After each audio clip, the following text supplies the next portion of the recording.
Thank y'all for having me here today. I appreciate y'all. Thanks very much for coming, Bryce. Bryce, over here to your left.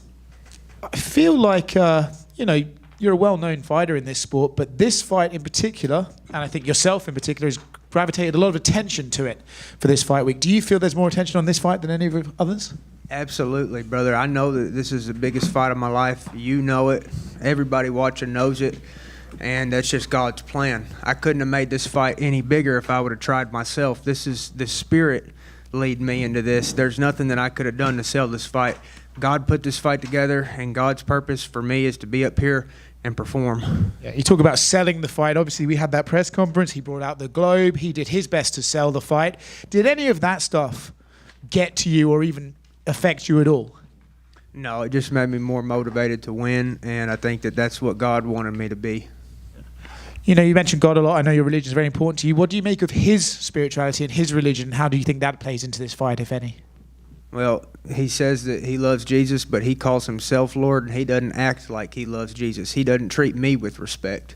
So I go up based off of that. Based off my interactions with him, he does not have Jesus in his heart because he treats me like total shit. And I'm not afraid to say that to his face. If you love Jesus, then treat people with respect.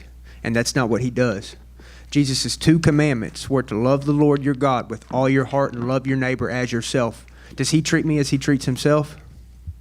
I would say not. Do you think he views this as just like a bit of fun, right? Oh, it's trash talk, it's the fight promotion. Or do you think he has real ill feelings towards you? I think his feelings are very ill, and it's not going to be fun when he's getting his face smashed in.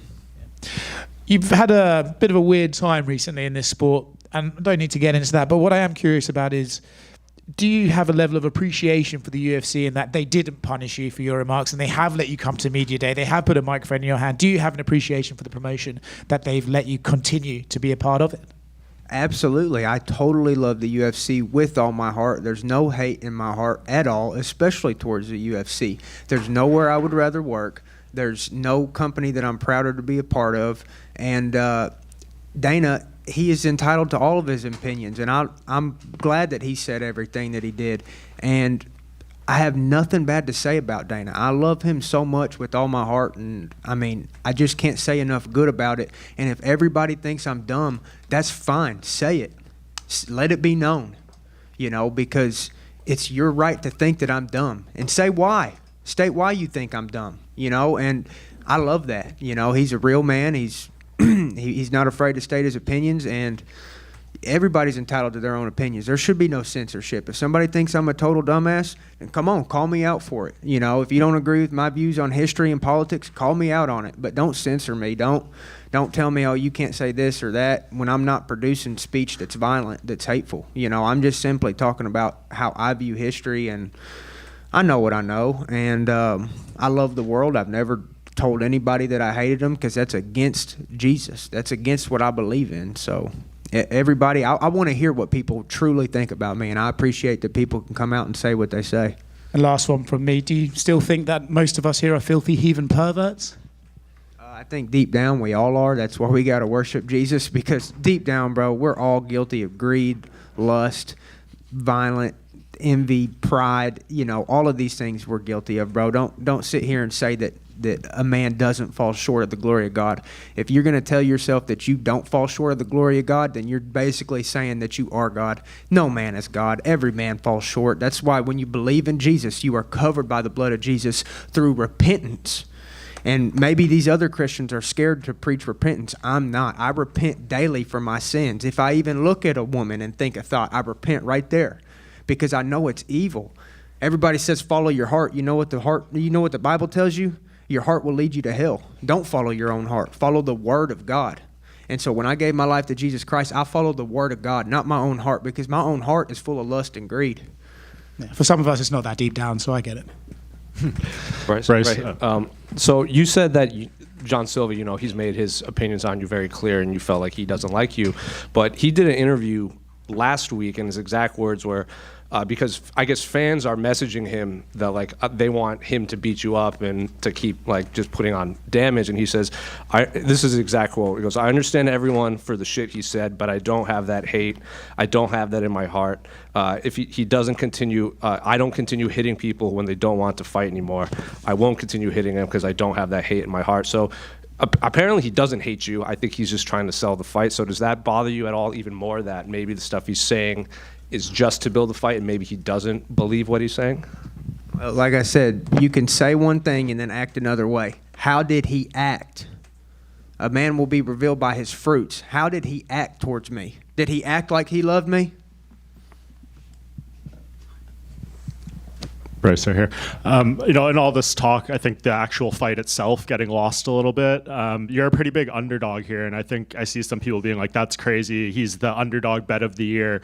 Do you feel like you're being discounted in this fight to an unfair degree?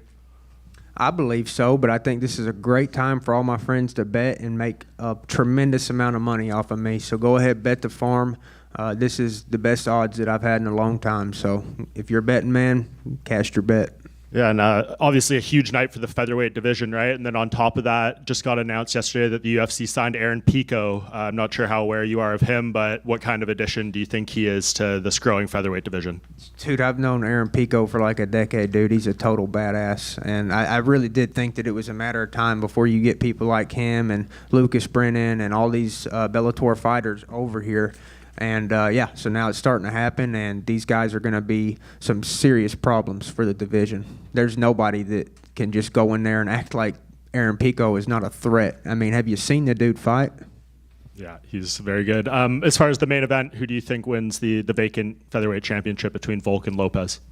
I've got Volk just leaning towards the experience, and Diego has a lot of first-round knockouts, and Volk has a lot of 5-round fights, and so that disparity of actual ring time is what I'm basing my guess off of, but keyword guess, okay? That's what it is. I have no clue what's going to happen, but I'm guessing that Volk is going to win based off of his experience. Bryce, you got to take a picture with the two other Twister Kings, Damone Blackshear and the Korean Zombie. What was that moment like, and what did you three talk about? We didn't talk much. Korean, he speaks Korean, so we didn't talk much. And the other gentleman, he was fighting that day. He was totally focused on his fight. Like, that was an hour before his fight. So I just think that was God putting us all there in the same room. And, that was a pretty rare event that we're all in the same room. So I thought it was really cool that the UFC recognized us and got us together for that picture. And the Korean Zombie, what little he did say, he was supporting me. He knew a couple words in English, and I could tell he really likes me, and I really like him as well. That's awesome. And another thing that's special, Easter is around the corner, and I know how happy you were when your son was born on Good Friday last year. How excited are you to fight and then go fully celebrate Easter? I'm very happy, brother, and the king has risen. Bryce, down here to your right. In the press conference last month, you got quite the negative reaction from the crowd. Are you a little more prepared now if you get that same reaction tomorrow? And are you kind of embracing that role at all? Absolutely, brother. These people are coming out. They're making noise. And regardless if they love me or hate me, they're in the seats watching. So I appreciate that. All the fans know that I appreciate them. Not going to sugarcoat it. You brought a lot of this on yourself with your comments, and Dana obviously reacted, called you one of the dumbest people. But like was said earlier, he did give you a platform. Through all of this, what have you learned through the past month or so? I've learned to be totally fearless. No man controls me or controls what I say, and my research on history is up to me, and no man determines what my thoughts and my opinions are, or how I raise my son, and what is taught in my household. And for me and my household, we will serve the Lord. And then I guess building off of that, yesterday or earlier this week, actually, you posted a clip kind of giving your views on gays and, in vitro fertilization and saying they shouldn't be parents. When you're posting something like that, has any of this caused you to stop and think, man, maybe I shouldn't post this. Maybe I'm going to get another firestorm? Therefore, whosoever is ashamed of me and my words in this adulterous and sinful generation, so too shall the Son of Man be ashamed of him in the presence of the Father and the holy angels. And then last one for me, with all the commotion, all the controversy, have you been able to focus on this fight and focus on Gene Silva? I'm fully focused, brother. Thank you. Hey, Bryce, how are you? I'm from Brazil. In Brazil, there's like a mixed bag of feelings. People feeling like the Gian is taking this too personal. And he said the other day, it's not personal to him. Is it personal to you? I'm going to personally whoop his ass. And you mentioned the greater Bellator fighters coming in. Patricio Pitbull will just make his debut in UFC. How do you think the fight goes? Man, I don't know how that fight goes, bro. They both have so much experience in both of their fights. They knock people out like very quickly. So I don't know. I don't have a pick on that fight. I'm just really, really looking forward to that fight. And I can't say enough good about Patricio Pitbull. I talked to him like for 2 seconds at the press conference, and then we followed each other on Instagram. And he said, "Hey, come train with me, brother." And like when you meet somebody, you can sense their spirit pretty quickly. And I really love that guy. And one of these days, I do think that I'll go train with Patricio. Thank you. Thank you. All right, thank you. What's up, Bryce? Do you plan to use your Brazilian jiu-jitsu more to your advantage in this fight, or do you think you're going to get the knockout? I'm going to use my American jiu-jitsu. All right. When you said you saw demons in John Silva in your dreams, what did you see specifically? Well, you know, I don't think that John has anything to do with my dreams. I don't think he's doing any type of witchcraft. That's not what I'm saying. What I'm saying is Satan has put a spell over me when I sleep that I'm seeing these demons, and I see legions of demons, and I'll fight them with my fists, and then I would fight them all night. I'd hit them and they fall down, hit them and they fall down, but then I'd wake up covered in sweat, and then I'd go back to sleep, and then it would be just beautiful women trying to tempt me to cheat on my wife in my dreams, and this happened for 2 weeks in a row. And so that's when I knew that this is not normal. This is not something that has ever happened to me, and so that this is a spiritual attack. So I went to the church asking for prayer, and the dreams receded after I asked many Christians for prayer.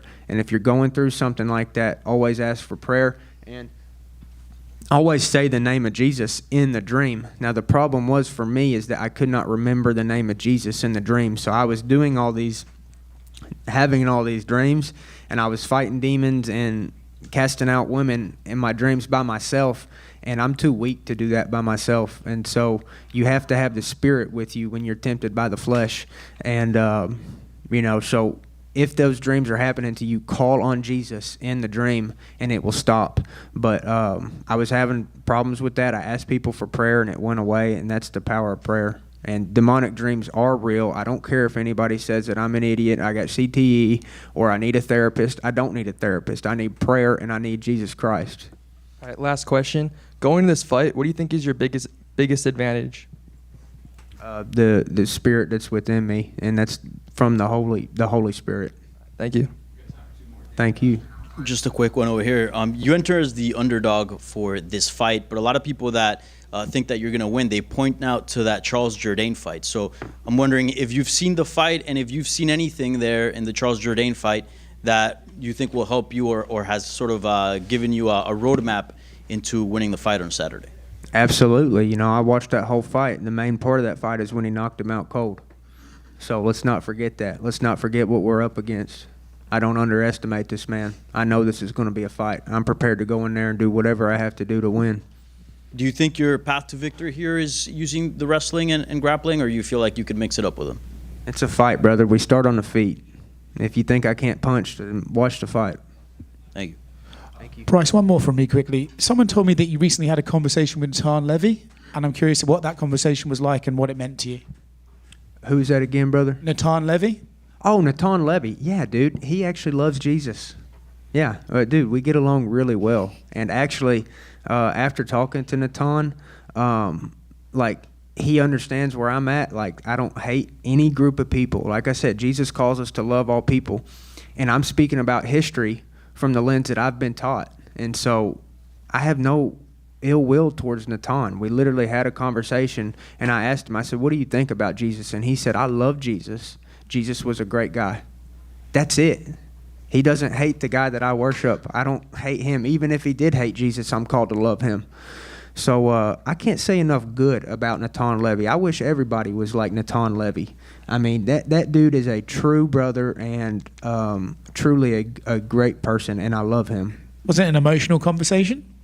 It was emotional for me because we were talking about things, and he was revealing to me some of his family members that died in World War II, and a lot of people died in World War II, bro. All people, Christian, Muslim, Jew, all of them died.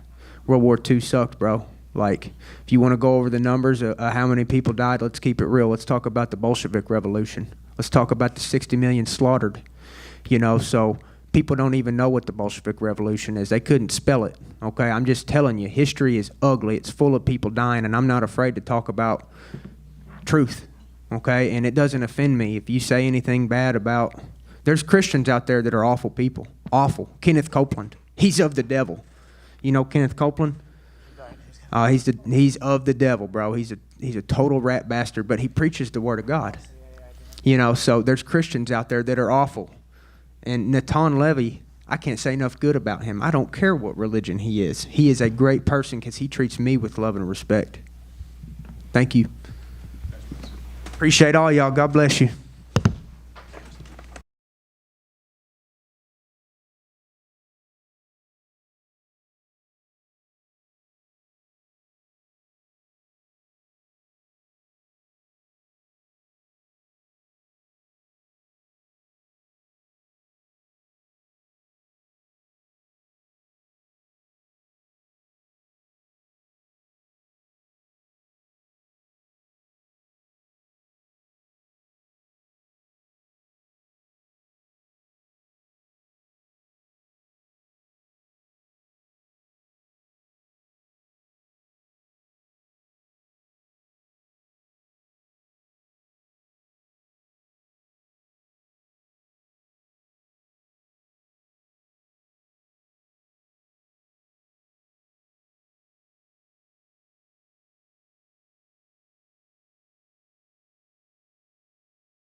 I'm drinking water first.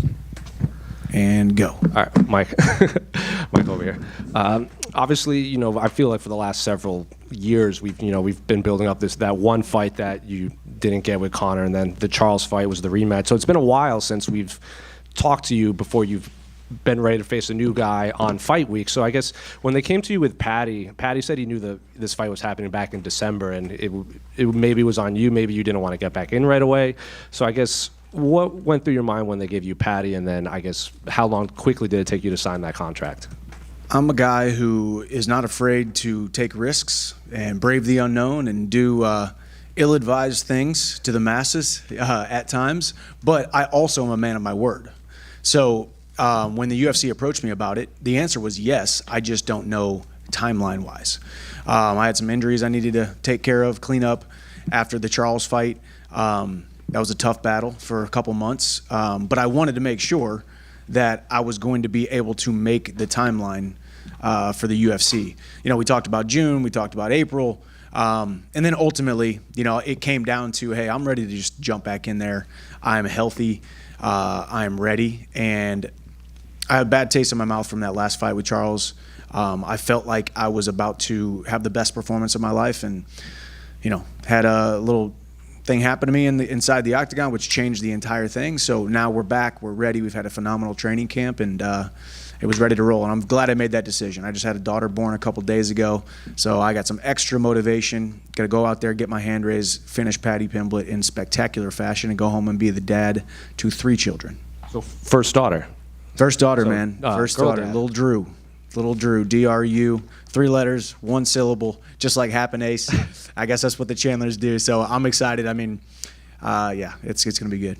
Congratulations. Thank you. It's been a while since we've seen you, fighting down in the rankings, and I know you want to fight up, but do you kind of view Paddy as maybe the biggest name in terms of attention it will bring outside of Conor and obviously fighting Islam for the belt? It seems like Paddy's the one everyone talks about in the division. Yeah, I mean, obviously this is a sport. It's the X's and the O's. It's about wins and losses. It's about rankings, but it's also about being in fights that people care about. This is a fight that people care about. Anytime I step inside the octagon, anytime Paddy steps inside the octagon, people care. People are going to watch to hopefully watch us lose or hopefully watch us win if they're a fan of us, right? So we've both got that, and this fight has all the makings of the people's main event. And I've only had my back up against the wall twice in the UFC thus far. Obviously, the first time was the coming into the UFC debut. I had everything to gain, but I had a lot to lose. And obviously, we saw how I finished Dan Hooker in 2.5 minutes. And then a couple fights later, back up against the wall against Tony Ferguson, who was ranked number 7 or number 8, and I was number 5.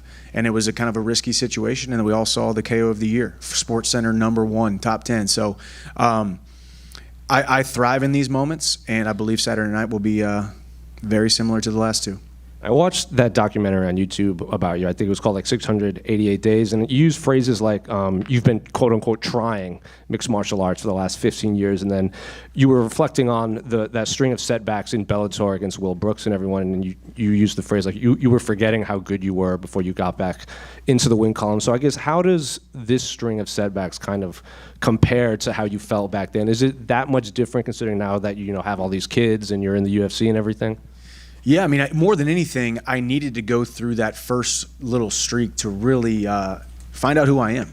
You need to go through struggle. You need to go through setbacks. You need to go through these trials in order to find out who you are. 688 days without a win at that point in my career was like a death sentence to my career, right? I'm 12-0, finished 10 fights, 9 in the first or second round. All I did was win, and all of a sudden I didn't get my hand raised against Eddie in the rematch. And I had the next fight had an injury, but still kind of forced myself into it to try to get back in the win column, and lost to a guy I shouldn't have lost to, and then lost again. It was a tough time, but now I look back on it as the greatest blessing second greatest blessing. I'll talk about something else later in my book that's coming out, and also I don't know if we talked about in that documentary, but bad things have to happen in order for you to find out exactly who you are. And now I don't even know what kind of streak I'm on or how many fights I've lost or won or how many days it's been. It doesn't matter because it's about the journey. It's so much less about focusing and hyper-focusing, being maniacal about the wins and the losses and being perfect. I'm just trying to be successful. I'm not trying to be perfect. I'm trying to be successful. Paddy's also used the phrase like in his mind when he's preparing. He's like, "Oh, Mike's the guy that's trying to take food out of my kids' mouths." Like, because he just had twins too. So, do you get that mindset? Like, maybe he has to build you up as this guy that's the bad guy, but he might not actually hate you outside of the octagon. No, he don't hate me, and that's what's beautiful about this sport, man. I got a ton of respect for Paddy. I hope I separate him from consciousness without too much bodily harm and lasting impressions. But with that being said, I hope he gets up and we hug it out and he goes back to his family. Like that's what we do, and he wants the same exact thing for me. We all have a ton of respect for each other because we know the sacrifices that we have to make, and some of us make more than others, and some of us are a little bit lukewarm, and some of us are all in. I believe I'm all in, so I believe I deserve to win. But yeah, I am, trying to take the food off of his table, and he's trying to take the food off of mine. So we're just going to go out there and we're going to compete. And luckily we get to do it under the brightest lights and the biggest stage in the world, which is the Ultimate Fighting Championships. then just last one for me. You said you had a book coming out, correct? And you Yeah, we're had not sure when it comes out, but we just finished the first final manuscript, so we're excited. And you just had a song that's coming out too? Yeah, well, actually, I have a song coming out Thursday at midnight with Akira the Down as well, and then I wrote a song with Red Farron, and yeah, a lot of stuff happening. Yeah, So we do you- got some good stuff. Do you ever feel burnout at all? Because like juggling all that with getting in fist fights probably seems like a lot. No, not really. I think I do, and I don't know if this is right. I got to really unpack it if I'm going to speak to young MMA fighters, but I do a really good job of compartmentalizing and decompressing. I do not live in the mixed martial arts gym. I believe if I lived in the mixed martial arts gym, my career would have ended a couple years ago because it's just too much toll on your body. So when I am outside of training camps, I'm doing a lot of strength and conditioning. I'm keeping my cardio up. I'm supplementing perfectly nonstop, and I'm eating what I should be eating to just look like a professional athlete so I can prolong my career. And taking little side projects. I'm an entrepreneur. I'm a businessman. I'm an investor. So I'm just doing all kinds of other things that make me feel alive and trying to serve as many people as I possibly can. And mixed martial arts, fighting in the UFC is just my shiny object that gets people to look my direction. Mike, right here to your right. Down here, sorry. You know, there's another name that's going to appear on this card that you have some history with, obviously, and that's Patricio Pitbull. Just curious, how do you think he does in the UFC, and how do you think he does against Yair? No idea. You never know. I mean, that's why we love this sport. Whether you're 1,001 underdog or 1,001 a favorite, anybody can win, anybody can lose. Now, you take that out. You ask me, is Patricio a competitor? Is he a championship level competitor? Absolutely. Is he violent? Is he dangerous? Does he live it? Absolutely. Yair Rodriguez is a perennial top guy, though, so it's a tough test, but it's what we want. I'm not going to speak for Patricio, but I'm sure there were many, many moments where he watched a UFC on a Saturday night or came to a media day with one of his guys he was cornering and wished he was here. And now he gets the opportunity, just like I did a couple years ago, and it was the right decision for me, and I think it's the right decision for Patricio. I wish him the best. We just saw each other in the lobby, shook hands a little bit, tried to squash the beef a little bit. You know, he and I have some history, but man, we'll never fight again. I wish him the best, and we'll watch on Fight Night and see how it comes out. You just said you'll never fight again. He has talked about maybe fighting in different weight classes while he's here in the UFC. So do you just think that's done and your paths have diverged for good? I don't think so. I'm not interested in that. I'm also the kind of guy where I think the masses would say, I mean, there's a misconception, or maybe not. Some people are probably like this. I'm not the type of guy who needs to get revenge. I really don't. I sleep just fine at night, knowing I've had my losses and I've taken my L's, and I don't need to right the wrong, because ultimately fighting is not the most important thing in my life. So I don't need to right any wrongs. And then the other name that you're constantly, kind of linked to is obviously Conor. Just a quick one on that. What do you think of his presidential bid for Ireland? I think you should vote. I think you should vote for Conor McGregor for president of Ireland if you're a resident of Ireland. No, I mean, I don't know. You don't know what's up with, what Conor's thinking. He's got, you talk about me, burnout and busy and whatnot. I mean, that guy's got his hands in 1,000 different things, for better or worse. So I think, we'll see what happens. It could just be a political stunt. Could just be for attention. Not a bad move if it is, and we'll see. And then last one, what do you make of Paddy during this fight week? He's a guy who sometimes has beefed with opponents, sometimes beefed with fighters that he's not fighting, but you guys have been very, very cordial. Is this what you expected? Not necessarily. I didn't quite know. Thank you. Sorry, it's measured out perfectly. Can't drink this one. I wasn't sure, honestly, what to expect, to be honest with you. I know he's got some funny trash talk. He likes to get in the mix. He's not afraid. He's got that Scouser accent. But ultimately, Paddy and I have crossed paths many times. After I was at his fight against Ferguson, I came up to him, congratulated him, because why not? Even if he's in my weight class, even if I knew he was a young, hungry star on the rise, could be coming to be sitting right here someday to fight me, the sport's about respect, and I respect the heck out of him. And he was like, I wasn't able to do what you did to him, but I got the win. And I was like, hey man, you did great. We're very cordial. We don't need to hate each other to go out there and try to steal the show. Chandler versus Pimblett is the people's main event, and we will steal the show on Saturday night. And we'll shake hands and maybe share a point after. Thank you. Mike, Is that how you say it? Point? Point. Mike, you recently said you love your losses. You were a 2-time runner-up at the Big 12 championships. How did you deal with your losses then versus how do you deal with them now? Back then, I mean, college was tough, self-inflicted. I made the sport of wrestling way too big. My identity, if you or it or there or whatever did not align with that goal, I was not interested in spending any of my time on you. I lost relationships. I didn't go to birthday parties. I didn't go to funerals. I missed all kinds of things because I was all in on the sport of wrestling. And I think that's the way that we need to be to a certain extent, but we can't have our entire identity wrapped up in it. And after, the last time I took those shoulder straps off for the last time in St. Louis, Missouri, after I got done wrestling, I realized how much pressure I put on myself and how much harder I made the sport than it needed to be. And I took that into mixed martial arts. And yeah, I've had my ups and my downs, and I've fallen back into that trap a couple times. But now I realize it's all about the journey. It's not about the wins and the losses. It's all about the journey. As long as you are sowing seeds every single day, that's how you should be judging every single day. Focus on success, not perfection. Focus on the little wins. And that's why I'm living the dream. Whatever happens on Saturday night happens. I know I've prepared. I know I've done everything that I possibly can to get into the win column and get my hand raised. So we'll see what happens. Hey, Mike, right here. I'm from Brazil. You fought Charles twice, right? And there's... Take your time. Yep, twice. So, how do you see all this movement going on? Like, there's rumors that Islam might move up. Charles might fight Topuria. Topuria, obviously, it's on your division now. How do you see all of that playing? And how do you think, especially for us from Brazil, how do you see Charles doing against a guy like Topuria or Islam again?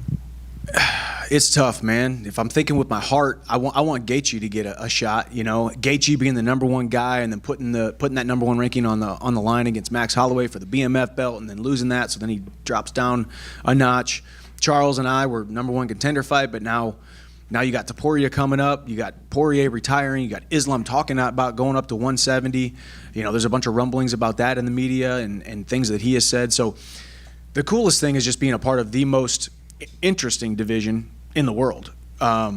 It's interesting from all the things that you just mentioned, I just mentioned, but it's also interesting because every single one of those guys shows up to fight. Charles is a consummate professional. Even though I've lost to him, I don't hate him. He just did his job, and I respect the heck out of him. And obviously he's up in that conversation, top two. Maybe next for the title shot, BMF belt, whatever it may be. So we'll see. Just one more quick one. Is your book going to be called See You at the Top or Walk On? It's not going to be See You at the Top because Zig Ziglar wrote a book called See You at the Top. So everybody knows Zig Ziglar coined the phrase See You at the Top. It's not me. I'm just the one who made it famous in the mixed martial arts realm. So it won't be called See You at the Top. We're not sure what the title will be yet. But yeah, it's obviously a lot about walking on and See You at the Top and 688 days and all the things I've gone through. But it's a working title right now. I will be the first book published under Gordon Publishing by world-renowned author John Gordon, who just started his publishing company. So it's a pretty awesome opportunity. I'm excited to share it with the world. You could call it See You at the Very Top. Yeah, I could see you at the very top or over the top. Zig used to say, if you do this and you do this and you do this and you do this, I won't just see you at the top. I'll see you over the top. So, yeah. Keeping in mind you fought Poirier, Gaethje, Oliveira, like all the top names at 155. Do you feel like you're taking a step down against Paddy? No, it's not. I mean, it's not a step down. I mean, because, yeah, you guys would say it's a step down, and everybody who would look at the rankings and that kind of stuff would say step down. But ultimately, I never fought Poirier and Gaethje and Oliveira and all these guys. I fought 2 arms and 2 legs, a torso and a head. It's a body, and I see targets and I have a job to do. So that's the way I see it. That's how I've always approached the sport of mixed martial arts. Try not to get wrapped up in the outside theatrics or the names or the auras or the storylines. And yeah, it's going to be a fun one. And just real quick, obviously all those names are very decorated. Paddy has yet to achieve the same things that those guys have. So just wondering, do you feel like losing to him, like some people might see it as almost signaling the end of your title contention days or the end of your prime? Do you think about that? Do you think I've thought about losing? I'm asking you. No, haven't thought about losing. So in this sport, I think it's you think about winning, and then you see what the result is. And then if you lose, you recalibrate. If you win, you still recalibrate. So, it's one of those deals where I haven't really thought about that. I've been a competitor since I was 14 years old, and I've always just focused on doing the best that I possibly can to be as prepared as I can, and so be it. Thank you. On fight night. Thank you. Thank you.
All right, good morning, everyone. Morning, Dom. You guys good?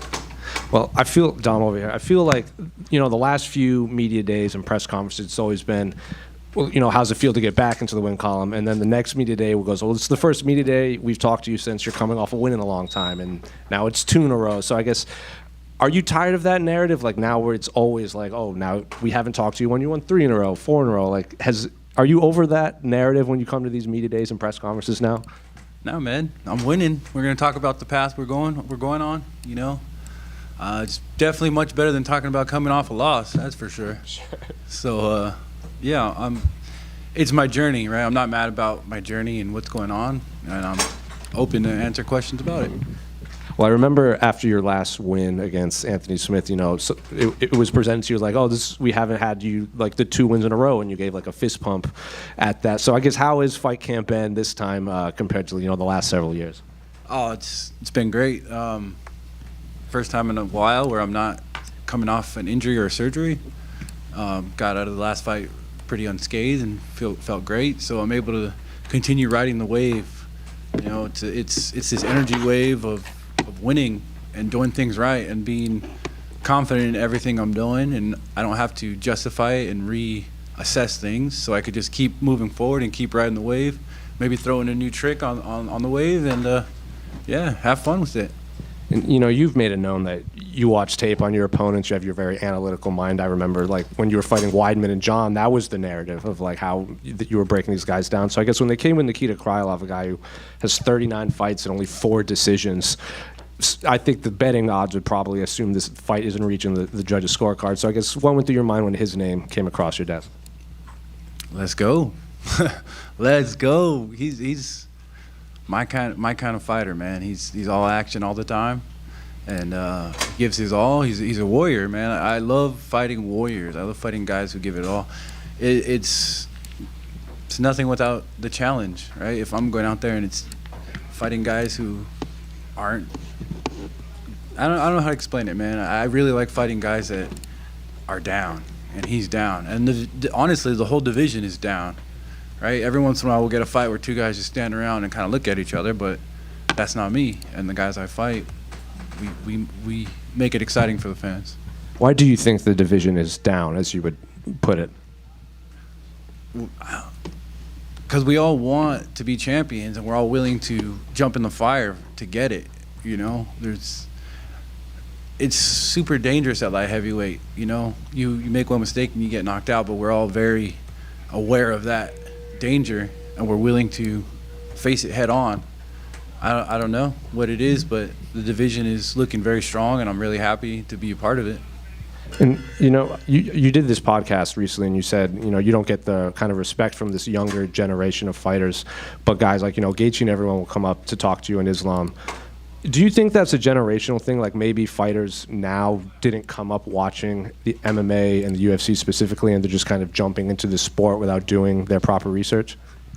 I don't know, man. It could just be, everybody's on their own thing, or, maybe they're intimidated by me or whatever. I don't know what anybody's own personal, whatever they got going on is.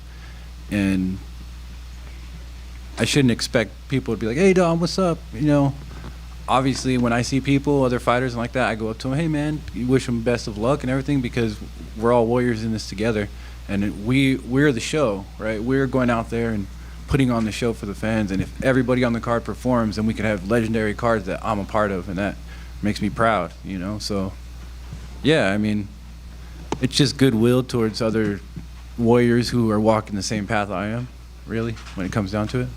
Just last one for me. I'm sure you've been asked this a million times, but every time you do interviews or podcasts, the John Jones fight always comes up, and then John Jones always has a response to what you have to say. I'm curious, did you see the most recent one, and did that even affect you at all, or did you have a response for it? Well, in regards to John Jones, man, we're locked in this moment in time in history forever, whether he likes it or not. And that's just the bottom line. It was a legendary fight. It'll go down in history as a legendary performance by myself, and he's not happy that people forever are going to say that he didn't win that fight, and that's the bottom line. So whatever he has to say is he has to say, but I know who I am, what I am, and what happened, and that's the end of that. Thank you. Dom, right here, right. You've had your ups, obviously, 12 of them to start your career, and then your downs, and now you're back on the upswing. How much more confidence do you have coming in off of not one win now, but a couple of wins behind you? Oh, great. Confidence is at an all-time high. Life is a roller coaster, ups and downs. One day you're on top, the next day you're struggling, or you're sick, or something happened, But it's how you continue to move forward, and I've moved forward with conviction and faith and power and an excellent team, and I'm married now, so everything's great, man. I'm just moving forward, man, riding that wave. Congrats on getting married, by the way. Does that change your approach to fighting now? I know people say they have kids, they've got more to fight for. Does getting married give you a little more motivation? It's pretty much the same. I mean, now I just know that at the end of the day, I have someone that's going to be there for me and treat me the same no matter what happens, no matter what the outcome is. Good stuff. And Nikita's been out for a little bit and maybe getting overlooked because of that. Do you feel like that's the case here? I absolutely agree with that assessment. Yes, he's a dog, man. He's a dog. I feel like he's one of the toughest matchups in the division, but people don't know about him because he's been out and he's kind of quiet. He has really no social media presence. He doesn't really put himself out there. So people just overlook him, and they're just like, oh, who are you fighting? Oh, the Ukrainian guy. And I'm like, dude, Nikita's a beast. I think he's gotten the UFC before I did, And people overlook the fact that he is on a 3-fight win streak, He's number 8 in the division. Like, it's crazy how much isn't being said about our matchup. But it is what it is. We're going to go out there and steal the show. He is on his actually second stint in the UFC, and like you said, he got there before even you did. What about him makes him such a tough matchup? His incredible motor and his incredible chin, and he's good everywhere. And a guy like that, he's going to bring the fight. And then last one for me, there is obviously talk of Ankalaev and Poatan being run back. Do you think, depending on how that fight goes, is Ankalaev a guy who could hold on to the belt for a while? It's all about matchups. It's all about fight night, right? Anything can happen on fight night. I mean, look at Volk. He held the belt for forever. Before him, Aldo held the belt forever, and things happen.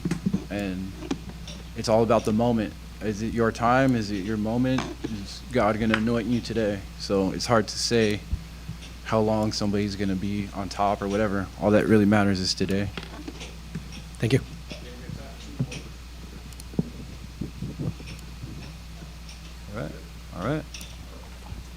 Thank you, guys.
Patricio back here, to your left.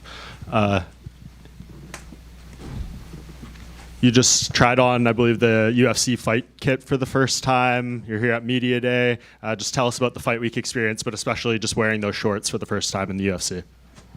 Você botou a roupa agora do UFC pela primeira vez e tal. Como é que está sendo essa experiência aqui, primeira vez no UFC? I am waiting for this moment for my career, so I'm very happy with that. Has everything gone, I guess, how you fantasized it or expected it so far? Of course, the fight is the main thing, but all these things leading up, the press conferences, media days, how does it compare to the rest of your career? Foi tudo como você imaginou, assim? Você sonhou? Como é que você compara com as outras experiências na tua carreira? Já tive grandes oportunidades no Bellator, no Rise no Japão, que também é um espetáculo em relação a tudo, mas estar aqui no UFC é diferente. Yeah, I've had some good experiences in my career. Bellator, Rising in Japan is a big show, but being in the UFC is different. And as far as the fight on Saturday, I mean, Yair Rodriguez, very dynamic fighter. I guess just how have you prepared for him, and what does he bring to the table that maybe other opponents you've faced so far have not? E o Yair é muito dinâmico, né? Tem aquele estilo diferente. Como é que você preparou para ele diferente dos outros? O que eu trouxe de novo agora no meu camp foi voltei a treinar com mais prioridade a parte do karatê. Então, meus treinadores, meu treinador Érica Santos me treinou pessoalmente, e Mano Santana me ajudou muito na percepção de distância, timing. Então, é basicamente isso. A gente sabe que ele é muito dinâmico, mas todo lutador tem um padrão e nós codificamos o dele. You know, what really changed in my camp is I brought back my karate training. I have a coach, Erica Santos. She's a famous karate artist in Brazil, and we trained a lot, focused on his game and his dynamic game and different style. And Michael Bisping, obviously a top UFC analyst, said that he is concerned, I guess, about the amount of tread you have on the tires and damage you've taken over the years. What would your response be to people who are saying, we're so excited to see you here, but wonder if maybe this is the twilight of your career? O Michael Bisping, né, comentarista, falou que se preocupa um pouco com a tua quilometragem no esporte, já todo o dano que você já sofreu nas lutas e tal. O que você tem a dizer a essas pessoas que estão animadas para te ver, mas que talvez acham que você já está, assim, com muita quilometragem? Com todo respeito a quem fala isso, ainda mais Michael Bisping, que é um cara que entende luta, mas eu apanhei pouco da minha carreira, só fui nocauteado uma vez na minha vida inteira, contando nos treinos em luta. Então, eu me sinto ainda fresh, me sinto bem, tenho tomado bons desempenhos nos meus treinos fisiológicos na academia. Então, me sinto bem, estou tranquilo.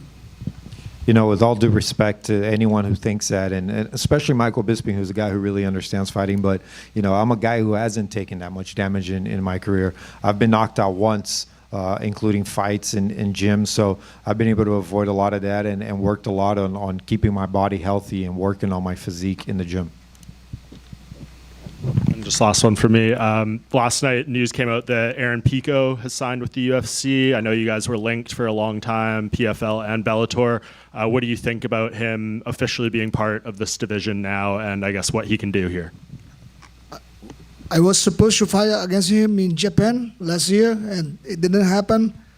I'm very excited to know about that, and I really want to do that match against him. So he's very good.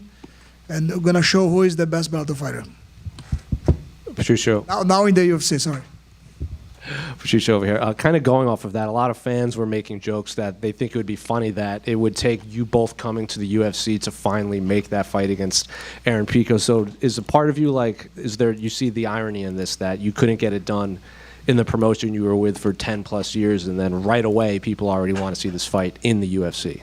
Os fãs estão falando, né, que é engraçado. Os dois caras que estavam no Bellator há tanto tempo, você ficou lá mais de 10 anos, não conseguiram fazer essa luta acontecer. E talvez aí chega os dois no UFC, assim, precisou vir para o UFC para fazer a luta acontecer. Você vê a ironia nisso?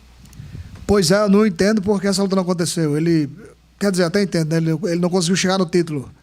Mas espero que aqui as coisas aconteçam mais rápidas e eu quero lutar contra ele, porque eu quero jogar água no chope de alguém. You know, I don't understand why that fight didn't happen. You know, I get that he didn't make it to the title, but you know that's a fight that could have happened, and I'm excited to make this fight happen here in the UFC. To, you know, it's kind of going to be like a cold shower on his parade. And when fighters like Kayla and MVP came over to the UFC, you know, they said they didn't know if fans would know who they are or if they had watched their fights because they had never fought in the UFC before. So I'm curious, how has the fan reception for you signing? Because it seems like people that watch the sport were excited, but there are probably people that have never seen you fight before. So were you surprised about how much fans recognized you? Quando outros atletas vieram, tipo a Kayla ou o MVP, né, eles falaram que não sabia se os fãs iam reconhecer eles por não estar no UFC, mas você realmente parece que tem um impacto, as pessoas te conhecem e tal. Você ficou surpreso com isso ou é o que você já imaginava? Não estou prestando atenção muito nisso. Estou muito focado na luta, mas eu sei que aqui é diferente. Se eu já era conhecido no esporte, era mais para pessoas que acompanhavam realmente o esporte. Porque a gente sabe que a visibilidade das outras organizações é completamente diferente daqui no UFC. Então o boom mesmo vai ser agora, eu acredito. Mas eu fico feliz. Se a maioria das pessoas já me conhecia, então eu fico feliz com isso. Mas meu foco não é em mídia, não é em... Eu sei que faz parte do entretenimento, mas meu foco é a vitória. Eu sei que tudo vai acontecer a partir daí. I'm honestly not even looking at that too much because I'm focused on the fight. But, you know, I do feel that maybe I was highly recognized by those people that follow the sports just because of the impact and the availability that the UFC has compared to those other organizations. But, you know, I'm happy to see that people do recognize me, you know, more than just the hardcore fans. And you made it known when you were in Bellator, you wanted to go fight in Brazil, but you didn't get that opportunity. The UFC goes to Brazil quite often, usually once, twice a year. So have you talked to the UFC at all about, you know, finally getting to maybe headline a fight night or fighting a pay-per-view down there? Sempre teve aquela conversa do Bellator para o Brasil, de você liderar um card lá. Nunca aconteceu. O UFC geralmente vai 1 ou 2 vezes por ano para o Brasil. Já rolou essa conversa? Tem essa vontade? Como é que eu falo? Tenho a vontade. I have the will. I have the desire to fight in my country. It never happened, but now it's possible. So we never talk about that, but I am available for that. So.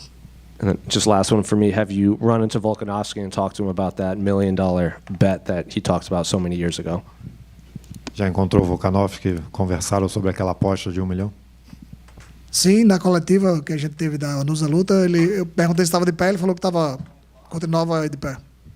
Yeah, the press conference we had in Vegas last month, I asked him if it was still on, and he said it was. So. Patricio down here, you're right. You know, when PFL took over Bellator, you were one of a number of fighters who wasn't happy, you weren't getting fights. If things had gone differently, would there be a chance that you would still be there, still defending your title there, or was the dream always to come to the UFC at some point? Quando o PFL comprou o Bellator, né, parece que foi difícil ter uma constância de luta, né? E foi isso que talvez trouxe você até aqui. Mas se isso não tivesse acontecido, o Bellator tivesse continuado, você acha que você ainda estaria lá? Ou o foco, o sonho, o desejo sempre foi estar aqui? Bom, eu sempre quis estar aqui, mas a única brecha que eu tive na minha carreira de sair fora da organização foi agora por causa dos meus contratos. Tinha múltiplas extensões. Eu chegava em final de GP, eu era campeão e eles iam se estendendo automaticamente. Mas assim, enquanto o Bellator me tratava bem e tudo acontecia como a gente tinha negociado, eu tenho minha palavra, então o que vale para mim mais é a honra de eu falar e garantir que isso seja a realidade. E a partir do momento que o PFL comprou, eles começaram a não atingir o que eles falavam. Então eu preferi usar do momento que meu contrato já estava finalizando mesmo e não renovar, então a gente não chegou nem a conversar sobre isso. Eu pedi liberação, eles me liberaram. Foi o melhor que a gente fez para ambos. Mas eu desejo que a organização possa continuar, porque tem inúmeros lutadores que não vão fechar com o UFC, a gente sabe. Todo mundo quer estar aqui, mas o MMA sobrevive também de outras organizações, então... You know, I've always wanted to be here, but I never had the chance to really make it out there, you know. But, you know, the reality of it is while I was in Bellator, everything that we agreed upon, everything was all done correctly. And, you know, all my contracts were always getting extended because I'd be the champion or I'd win a tournament. So, you know, for as long as it was working out and the contract was being followed, you know, I kept my word because nothing is more important than my word and my honor. But, you know, once the PFL bought them out, it just felt like they weren't honoring the contract how I wanted it. So I saw that was my opportunity to get out. But, you know, the fact of the matter is that I wish them success because the sport needs other organizations. You know, likely everyone wants to be over in the UFC, but the sport needs to survive through other organizations as well. Now that you are here, there's a lot of opportunities. Fans obviously are kind of talking about potential matchups, and Jose Aldo's name has come up. Obviously, he's at bantamweight now, but is that a fight that interests you at all? Os fãs estão falando aí de milhões de lutas que podem acontecer. Estão falando do Zé Aldo também, que está na categoria de baixo, mas você acha que é uma luta que pode acontecer? He was a champion for a long time like me, but I was in Bellator and he was in UFC. Now we are in the same organization. Maybe we can do that in Brazil. That's not my desire, but if UFC offered that fight to me, I will accept. And last one for me. Michael Chandler was in here earlier. He said he talked to you outside earlier and tried to maybe squash the beef. Can you say how that went and what was said? O Chandler estava aqui mais cedo, falou que te encontrou antes e tal. Que ele tentou, enfim, ficar bem com você. Ele pediu desculpa pelas palavras que tinha dito, disse que estava num momento difícil da vida dele e por isso falou algumas besteiras antes de nós lutarmos, né? E depois de ter batido meu irmão. E eu aceitei. Ele manteve a palavra e naquele momento ele foi um homem de honra. Yeah, he apologized to me. He said that he said some harsh words. He was going through a rough moment in his life, and he said some harsh words after fighting me and fighting my brother. So I accepted it. You know, he had the honor to come and say that, so I accepted. Thank you very much. Pitbull, aqui na tua frente, tudo bom? E aí, tudo bom? Na segunda-feira, quando a gente bateu um papo, você tinha falado que o Paddy Pimblett tinha mandado umas mensagens para você, pedindo umas dicas. Você chegou a encontrar com ele, passou mais algumas dicas para ele. Como é que foi aquele papo? Aí, encontrei, foi no UFCPI. Não posso dizer qual foi as palavras que trocamos, porque foi estratégico, mas foi legal. Ele entrou em contato, ele que mandou mensagem para mim no meu privado do Instagram. E a gente tentou marcar um horário para treinar juntos, só que não foi possível, a agenda dele estava diferente da minha. Mas, assim, conversamos um pouco sobre o que poderia ser feito contra Michael Chandler. A gente sabe que ele é grappler, né? Ele gosta muito do jiu-jitsu, então é diferente da minha visualização de uma luta contra Chandler e da dele. Mas eu ajudei no que eu pude. Obrigado, boa luta para você. Obrigado.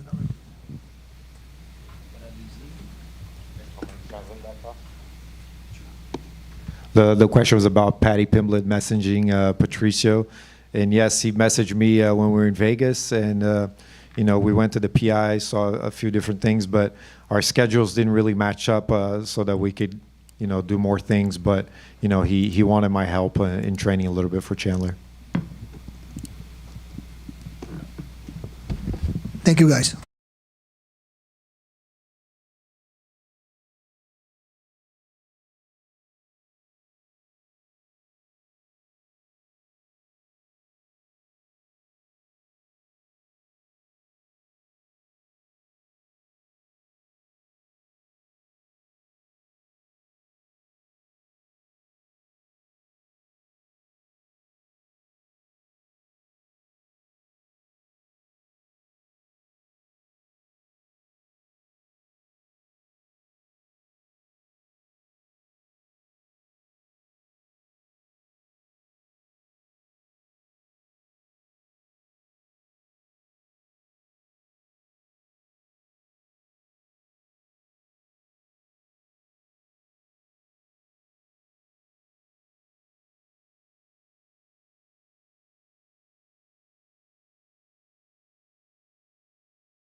Jesus, bright them lights, aren't they?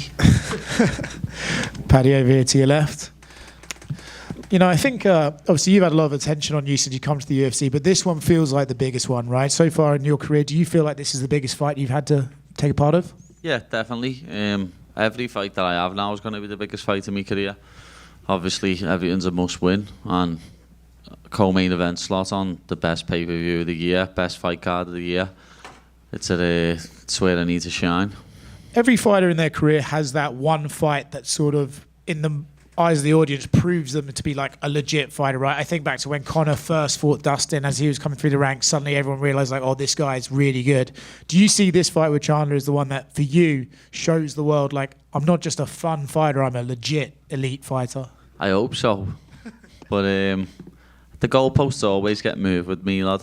Like, everyone's saying now before the fight, oh, Chandler's going to knock him out, Paddy's not good. And then once I beat him, it'll be, oh, he's 2-4 in the UFC, he's 38, he's washed. Know what I mean? That's just, I'm used to it. I get on with it now. I just go out there and prove how good I am by winning. I saw on your YouTube channel, which is a great channel, people should check it out, that you've started really like dialing in and taking your career seriously more than you ever have before. Do you feel the effects of that in the gym and when you train? Yeah, feel it when I spar, feel it when I train.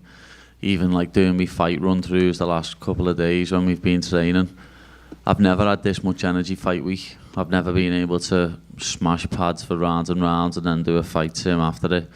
And everything's just coming together. Everyone always says it's very cliche, but I am in the shape of my life. I've never felt this good, and it'll show on the weekend. Did we establish who has the bigger, most messed up hand, you or Michael? Yeah, everyone started saying I've got a moose knuckle, which was quite funny. But yeah, I think I've got bigger hands than him, lad. He's only little, isn't he? Patty, right. You've used that phrase, people are always moving the goalposts for you. And I remember you were saying something similar when you fought Tony and something similar when you fought Bobby Green or King Green. And then you said you kind of get on with it now. Did that ever bother you at all? And was there a moment when you were just like, all right, no, I got to move on from this? Nah, it's been happening since I was an amateur, since I was 16, People saying, oh, he'd beat you, and then when I beat them, it's like, oh, he's not even that good. Like, I'm used to it. It's been happening for years and years. It's something that's what's not new to me. We've heard your name even when you were, in the Cage Warriors days. We had been hearing of Paddy, and then obviously famously, you decided not to sign that first UFC contract to bet on yourself. But since around, even before then, it's felt like you've been this quote-unquote kind of superstar in the rising that we're going to have these big media days with. Can you remember a time that you felt like that? Like maybe you don't feel like a superstar, but people around you started to really, really recognize you, like around the world? No, yeah, when I was on even when I was fighting on Cage Warriors, and I won the belt there, and that blew up a bit. And even when I'd go on holidays and I'd go to Thailand and Spain and stuff like that, I'd still get asked for pictures before I was even in the UFC. But then obviously when you get to the UFC, it's the Premier League of MMA, one fight and everywhere I go. Like, it's just picture non-stop. But I don't mind it, know what I mean? People, as long as people use the manners, people say please. I always say to people, what's the magic word? So yeah, I don't mind getting pictures with people. It's all good, as long as I'm not with the babies. When Conor and Sean O'Malley were on the rise, they used like this phrase, like they always knew this would happen. They couldn't really describe the feeling, but they always knew they would be this superstar even before they were pros. Did you have that feeling at all, or did you just kind of ride the wave? No, I always said that. I always said where I met it, I always knew that this was coming. I always knew that this was in my future. That's why it hasn't fazed me at all. I just took it in my stride because I said from day one that this is what's going to happen. I'm going to be one of the biggest superstars in this sport, and I'm going to be a world champion one day. And then this year, dating from the January pay-per-view even through your fight, we're seeing a lot of these young lightweight prospects, you know, like Rufi, Ignacio, Bohamondes, like Tom Nolan and everyone. And they've all said the same thing, like the top 10, 15 of lightweight are probably closer to retirement than their primes outside of Arman. And a few of them said, like, well, Paddy's kind of leading this charge of young lightweights coming up the division. Do you feel that? And do you kind of look like they might not be ranked, but do you see these guys as like, I'll probably have to fight this guy in like 3-4 years, maybe for a title? Yeah, you never know. I've said the same myself. The old guard's changing. The old guard's going to fall out, or they're either all going to retire or they're going to end up on a trajectory like Tony Ferguson, because they're all getting on. Like, I think most of the top 10 is over 38, well 35, sorry, like Benil, Moicano, Chandler, Poirier, Gagey, Charles. I don't know how old Gamrot is. I think Dan Uckle might be over 35 as well now.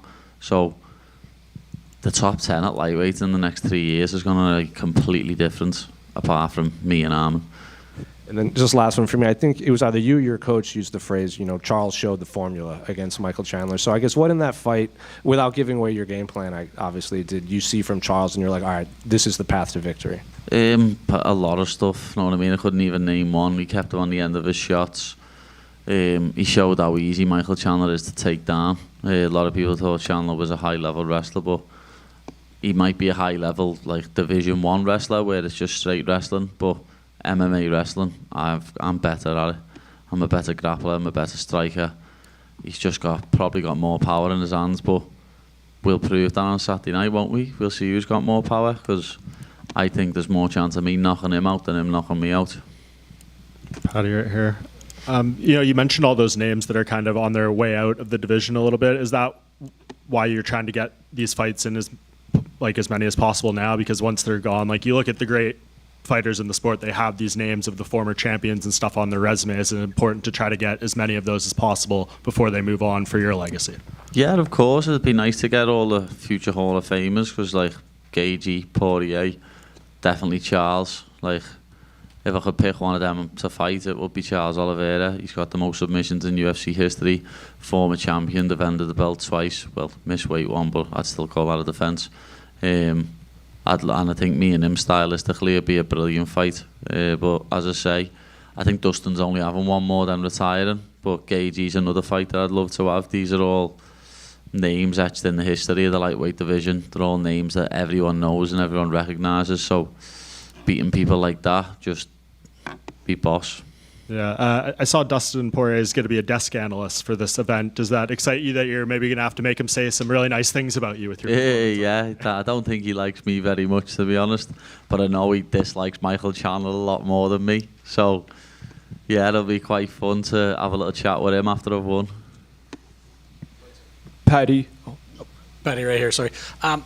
Molly retired recently. Obviously, the two of you are very close. You've had some big nights together, the Paddy and Molly show, that 22 event when the UFC came back to London for the first time since COVID. Was it hard seeing her hang them up, and was there part of you that was kind of wishing, hey, maybe we could do this one more time together?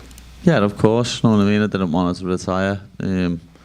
I had a little inkling that she might do it, but I didn't think she'd just do it like that. The change of opponents really fucked her. You know what I mean? She was training to fight a striker and ended up getting a very high-level grappler on a week's notice. So it really messed everything up. But as I say, I had a little inkling she'd do it. I think she had it in the back of her mind that if she lost, she was going to retire. And, you know, she's got other things going on in her life. I think she's always said she wants to have a child. She's got her own businesses. So she's got other things going on outside of fighting. Obviously, I'd love to have that one last rodeo, but it's one of them. We also have a life outside of fighting. Fair enough. And, you know, now you and Chandler, you both actually came into the UFC in 2021. Obviously, very different paths to get here. But when you look back to your Cage Warrior days and turning down that first contract and even taking a pay cut to be here on your first contract, is this what you envisioned back then? Has it exceeded your expectations? No, yeah, this is exactly how I envisioned it. It's been a little bit slower because I got that injury and was out for a whole year. And then obviously my wife had twins. So we had a couple of months off after the last fight. So it's been a little bit slower, the trajectory, but everything's going smoothly. Everything's going to plan. My trajectory, the roadmap I'm taking is going perfect. Beat Michael Chandler the weekend, then fight someone like, as I've just been saying, Charles, Justin or Dustin in Abu Dhabi in October. And then I'm coming for that belt in 2026. Thank you. Paddy, on a Full Send podcast, you had some words for Arman Tsarukyan. What prompted you to say that, and did you hear his response? Yeah, to see his response, it tickled me, made me laugh. It's just being honest, you know what I mean? I'm just brutally honest, I can't lie. If someone ever get asked about someone, I'm going to be honest. I seen him say in an interview the other week that I don't watch anybody not in the top 5. I won't watch Chandler and Pimblett. Well, what are you tweeting me for then? You know what I mean? If you weren't concerned about people who aren't in the top 5, you wouldn't be tweeting me when I've said something about you. Like, people who say stuff about me, what are beneath me, I don't mention it, I just leave them to it. But, you know, I must be in his head. It's not my fault he shit his pants. And with the win here, do you plan to call him out? Anyone in the top 5, lad, I don't care. Like, it doesn't have to be a certain person. Like, it can be Arman, it can be Charles, it can be Justin, it can be Dustin. I just want to fight whoever's going to get me to that title. Like, I haven't got no personal vendettas against anyone apart from Ilya. So it's one of them. I'll fight anyone that they put in front of me. I'll never turn down a fight. Hey, Paddy, right here. I'm from Brazil, and I was talking to Patricio Pitbull a couple of days ago, and he told me like you messaged him and he gave you some advice on Chandler without saying what it was. Is that something you plan on using on a fight? Yeah, definitely. I messaged him when we was at the press conference a couple of weeks ago. I was going to try and get some training in with him, to be honest, because he's a little bit of a similar style to Chandler. You know what I mean? He's short, stocky, throws big shots. And I could have played Yair for him. You know what I mean? I'm taller, rangy, throw a lot of kicks. But we just didn't find the time to get in with each other and do it. But at the media day, the press conference, we were in the back and we was talking to him and his coach and his brother, and he gave me a little few pointers, showed me a little few things. I think we might have a little bit of it on video. So after the fight, if that comes off, Pitbull will be getting a big shout out, and we'll share the video of what he was showing me. That's pretty cool, thank you. Paddy, 3 years ago, you started the Paddy Foundation, which is geared towards helping men's mental health awareness and helps feed kids in needs. I wanted to ask, how's the foundation going, and do you have any cool projects coming up? It's going great, you know what I mean? We're still raising funds constantly.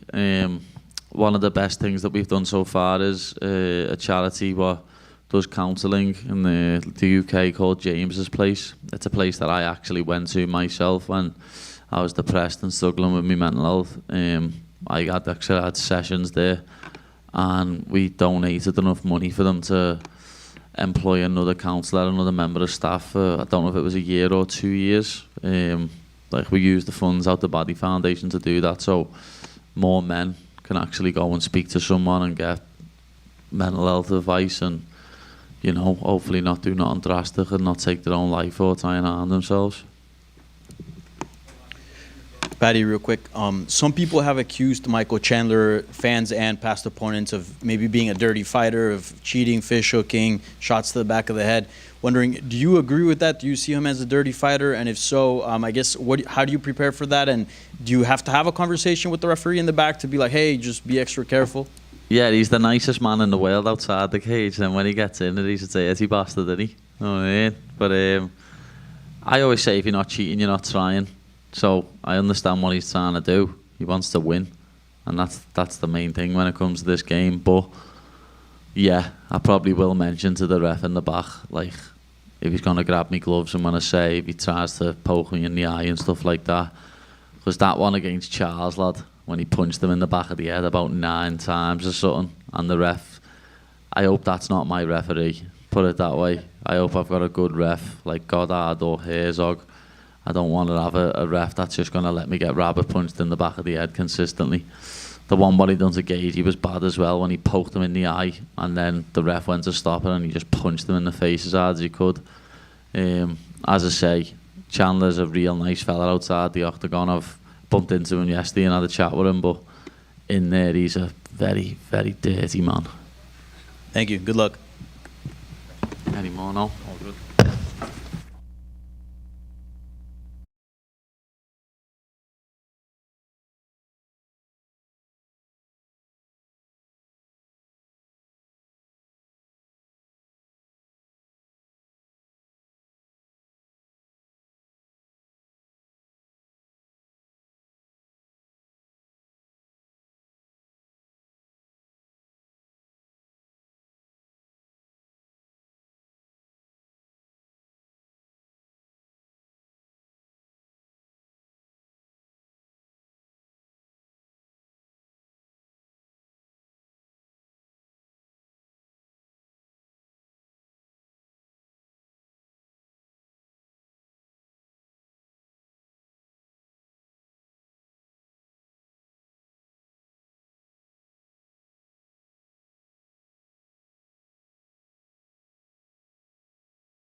Chase, good to see you again. Hey, how's it going? Good. Yesterday we didn't talk about fights, so we'll talk about it this time. Obviously, the narrative surrounding this fight with Jim Miller is, he has more UFC fights than you have, I think, years on this planet. So, yeah. I guess after your last fight against Clay, someone presented like, "Would you fight Jim Miller?" And you were like, "Yeah, I would." I think you thought of it right then. So, were you surprised that they presented you with Jim, and when they did, like, what went through your mind? Yeah, that's the thing. I feel like going into this fight, a lot of people were like, "Oh, he called out Jim Miller." It's like, well, somebody suggested it, and I was like, "Yeah, I mean, I wouldn't mind that fight." And then that turned into a call out. But no, I think it makes sense as like a good step up, especially from the Clay fight. And then, another veteran guy, and again, he's got 46, I think, UFC fights. So, almost 20 more UFC fights than, again, I have years on this planet, and I fought a lot of veterans now at this point. Caceres was my second fight,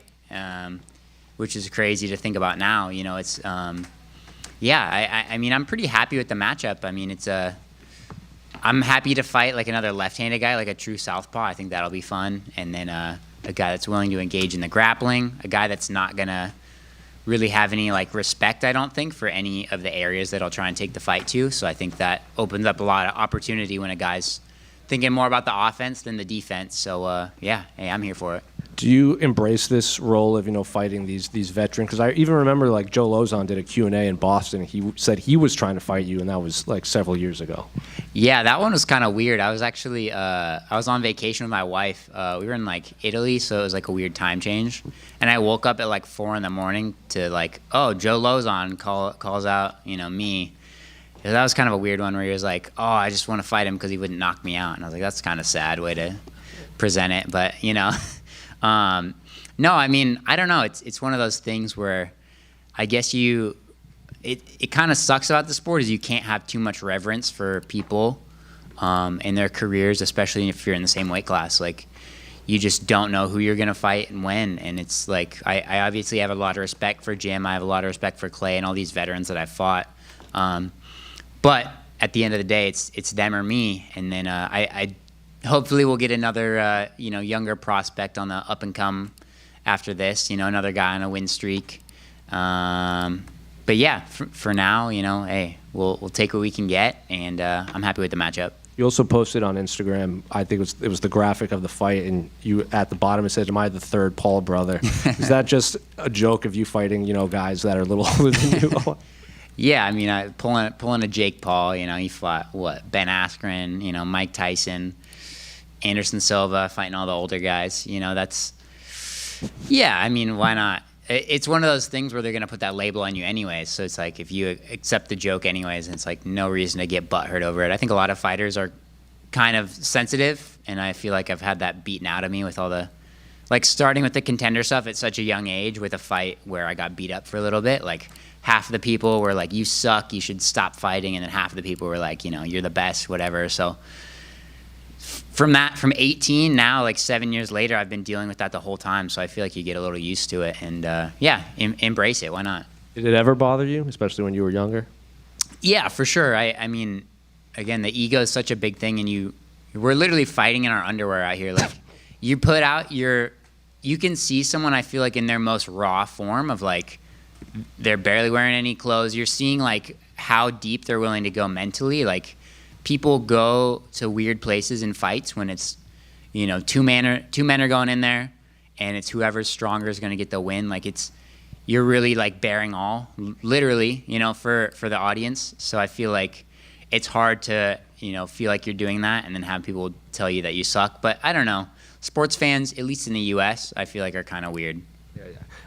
Jim said that he wants to get to 50 UFC fights and call it a day. Do you think you could get to 50 fights? I hope not. I mean, I'm at this will be my 11th. I don't know if I want to do this 5 more times. I do want to stick around for a long time, but 50 fights is crazy. Especially even now, just the wear and tear I've put on my body. I can imagine, what he's got going on. Chase, right here on that Jake Paul note, have you seen the meme of his hair and tattoos on you? I did, and I kind of looked like my dad in that one. That was kind of, but with I guess more the Dagestani beard, no mustache. That was, kind of disturbing to look at. Sorry you had to live through that. But like you mentioned, you are a 10-fight veteran now. So when you look back at those 10 fights, has this gone the way you had hoped? And what are kind of your biggest lessons learned through this time? If I can really be honest, I don't think anybody wants to come into the UFC and go, 3-3 in their first 6. But even with my Contender Series fight, I was so disappointed I didn't get a finish. I was like, they're not going to sign me. But again, looking back at all this now, I'm so thankful that they put me on the developmental deal. They gave me a little extra time. If they had just thrown me into the mix at 18, I would not have done as well as I did at 20. I might have already been out and I'd be working a regular job now, or trying to get back in for a second stint. Same thing with, winning some, losing some, winning some, losing some. I built up the contracts a little bit. I mean, it's not a huge pay bump when you're fighting like that, but UFC is taking care of me and, giving me the time to develop. And I think, it really just kind of destroyed the ego side of it for me, which was nice. And it, my last fight at 45, the Garcia fight, forever in my career before that point, I was so worried about what if I go in there, I get beat up, first round, I don't even really get to throw anything. And then I go to the hospital, whatever. And then I had that happen. I was like, okay, it sucks obviously, but I lived through it, went to fight another day. And then I've been on a streak ever since. It's just one of those things where you have to let it go and let these experiences, positive or negative, just take what you can learn from it. And I mean, it's just building the confidence, building the resume. And I mean, again, now here at 10 fights, I feel very comfortable, a lot more comfortable than I did at 6 fights. And ready to see where we can go from here. Last one for me. You mentioned the developmental deal there, and that's something that we've seen kind of rarely for Contender Series fighters, but we are seeing more and more guys coming through the Contender Series who are 5-1, 6-1, 7-1. Do you think those deals would be beneficial, if they were handed out a little more? I think in certain cases it made a ton of sense. Like I believe Mackenzie Dern also had a developmental deal. Maybe Greg Hardy, which is that just shows the ups and downs of it. Like it's an investment, and I see why they don't do it as much. But I think there's certain fighters, like definitely people on the younger end, like I was, or like a Mackenzie, where she's amazing on the ground, amazing jiu-jitsu, but maybe just needs a little more experience before jumping right into the UFC. Like, get some of those fights out of the way, get some more stand-up. It's just, a way to, keep building somebody, like, close by, like in the Fight Pass realm, without, throwing them right into the deep end of the UFC. I think it's great. But yeah, I would like to see more of those, honestly. Thanks, Chase. Thanks. What part of your game helps make up for not having as much experience as someone like Jim Miller? Honestly, at this point, I don't feel like it really matters. Obviously, he's fought with everybody, but I have 10 fights. It's not like it's my second fight anymore. I feel like a veteran now. I feel like this is normal.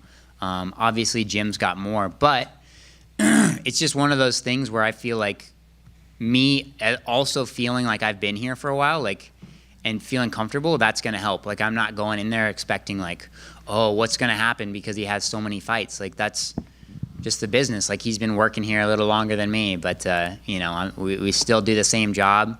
And, that's how I felt with the Clay fight, is like, this guy's got, 30-plus UFC fights. I can't go in there respecting that. Like, that's just going to be a negative if I go in there giving him the advantage of me thinking that I have something that I'm missing. Like, I don't know. I feel like we're on, even playing field. And the thing about him having all those fights is that's a lot of mileage, especially the way he fights. Same thing with Clay. Like, these guys that are in here scrapping, like, that is not good for your body long term. Not in your 40s, at least. All right. Respectfully, Yeah. of course. What do you hope this fight will bring for your future? Are there any guys you have in mind? I'm in no ways looking past Jim Miller, but I feel like trying to get definitely some younger prospects. Look at some of these guys on the 3-4 fight win streaks. And I think Jim propels me like right outside the top 15. I think if I beat Jim in a good fashion and then get another win against one of these up-and-coming younger prospects, then that can set us up for putting a number next to the name. All right, thank you. Just one more right in front right here. Paddy was in here, and what you just said just made me think of it. Since January, there's been a lot of young lightweight prospects like Rufi and Ignacio Bojamondes, Tom Nolan, and Paddy seems to be one of them. Even afraid, Paddy's kind of leading the way for us cracking the top 15 because that top 15 in 3 years, most of them might not be fighting anymore. So do you see that, and do you see all these young guys that are also kind of circling that 16 to 20 ranking, and you'll all be fighting for the belt in a couple of years? Yeah, I try not to think too far ahead as far as any of the belt stuff goes. But yeah, I really do think that new wave is really coming up right now, and it's a really strong time for the lightweight division, which, lightweight division has always been one of the toughest in the sport. But again, like you mentioned, some of these guys that are coming up, Paddy, Bahamondes, Rufi, Fares Ziam's another one of them. We've got so many of these younger guys in that, it's an exciting time. I kind of want to see some of the changing of the guard. I think even the fans are probably tired of just seeing Poirier and Oliveira and Islam and Gaethje and all these guys just circling, just killing off all the younger guys. But, hopefully we'll make it up there someday. Chase, speaking of your division, right? The lightweight division is in a really interesting picture right now. You've got Ilya moving up, Islam being the champ, Arman and Charles at the top. How would you match up your lightweight division at the top? How would I match it up? Yep. I think the Topuria fight with Poirier would be great, or Topuria with, maybe Oliveira. Like, those were two that were kind of mentioned a little bit, at least online. Obviously, I don't want to see Topuria just keep starching all these old guys, which, I guess I'm kind of in the same boat, but on a lower stage in the division. But no, it's one of those things where he was the champ at 45. Again, beat Volk, who I think is behind him now the best featherweight of all time, like just resume wise, and then also decisively finished Max. Again, another one of the best featherweights of all time. So he has more than enough pull to jump right up towards the top of the division. I think that would be great. See, I don't know if Armin's fighting for the belt again. It sounds like he's not. I don't really know who we match up Islam with. Like, I just want to see any fight for him. I would love to see him in Topuria, but I think give Topuria one fight and then throw him up there. Who might go up? Oh, Islam might go up? I hope so. That'd be nice. Have all the Dagestanis out of the division. Make it easier for us jiu-jitsu guys. One more from me. A lot of people are changing their nicknames now. Your nickname is the Dream. As you move up in your career, could you change it to the Nightmare? I'd be ripping off Diego Sanchez on that one. I think I'll stick with the Dream. Well, I've already changed it once. I went from the Teenage Dream, matured a little bit, turned 20. We took that part out. Just, the Dream, and Dream's alive and well, so I guess we'll keep it for now. Just didn't Diego go from the Nightmare to the Dream, then back to the Nightmare? Yeah, he transitioned a little bit, depending on the day, depending on the coach, I guess. Good. All right. Thank you, guys.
Hello. What's up, Alex? What's happening? We've had Old Man Volk, we've had Builder Volk, and now we have rock singer, music producer Volk. I'm curious where the idea for that one came up, and was those your vocals on the skit? No, not my vocals, unfortunately. I wanted to actually do that. I wanted to, hit some notes and show you my many talents, But yeah, no, it was good. So we're always going to do a skit, and have a bit of fun with it. Sportsbet do a great job with that sort of stuff. It's always fun. And then after, the singing, we've secondhand serenade. I thought, you know what? They wanted to touch on that, and I was like, that's a great idea. So having a bit of fun with it. I feel for a lot of your fights in your career, you felt discounted and, Holloway's going to beat him or Islam's going to wrestle him and all this sort of stuff. But now, after the two losses, coming back from the time away, does it kind of feel more than ever like, people not in a negative way, but they're just really hoping you don't lose at this point. You know what I mean? Yeah, of course. You know what I mean? And it's easier. I'm always, I love being the underdog, right? I'm always like trying to find ways to, see people saying things so I could use it as fuel. And I don't need to do that, right? Like everyone has every right to think that. I'm coming off, they talk about the age thing and then coming off a big break, coming off 2 KO losses. So, everyone has every right to think that, and I'm going to change their mind this weekend. So it's, that's all it is. So it's weird. It's because I am, a lot of people are doubting me, but like usually I'll be like, a bit spiteful about it, if that makes sense. But now I'm like going, yeah, I get why you think that, but I'm going to show you. So it's still, I still have that, something to prove, but I'm not angry about it, if that makes sense. So it's like, yeah, I've got to prove it. I'm going to prove it to myself and I'm going to prove it to the world. I saw some images of you training last night. And I have to say, you look incredibly shredded for this one. When you took that time off, I know you started living family life, you got the farm and everything. When you started getting back into training, was there a moment where it was like, oh yeah, I am actually a fucking killer as well? And how was the training camp to prove that? Yeah, it was good. It was good to just grow outside of the sport and just spend a lot of time on that was great. The question was, am I going to flip the switch going back to that fighting? So that's why I wanted to do the camp early, so I could really do that. And yeah, you're right, man. This is the leanest I've ever been. I really wanted to get my percentage body fat, to be honest. I think it would be, definitely the lowest it's ever been. So it's 16 weeks of just hard camp, man, and real discipline. Didn't have a drop of alcohol the whole 16 weeks, not even a cheat meal. So I guess you could say I went above and beyond. The work ethic's always there for me, right? The intensity in training, physically, I'm always putting it in. So you're never going to top that because I'm always topping it. I can't go any harder than what I do. But things that I could have worked on is maybe, try and focus a little bit more on whether it's recovery, but dieting, and things like that, and just being that little bit more disciplined. And I was. Like, I followed the diet, Geordie, the fight dietitian, followed that to a T, literally from well before camp. I usually, I'll follow it a bit, eat what I want, and then the weekends do whatever I want, follow it again, and then really buckle down the last, 4 or 5 weeks, if that makes sense, and just do that little bit bigger weight cut. Where this time I was able to literally get rid of a whole kilo and maybe even more of fat, you know what I mean? So, very, very happy where we are. I haven't kept a shirt on whole camp, so it's pretty good. Very, very happy and proud of myself because I went above and beyond on this one. Obviously, you shaved your head. If you could have hair, but it could only be Diego's hair, would you grow it back? I mean, any hair, I wouldn't. This is my new look, man. Like, as I was saying, we could go do a trip over there to Turkey or something like that, but I ain't going to do it. This is my look, so all good. Alex, right here.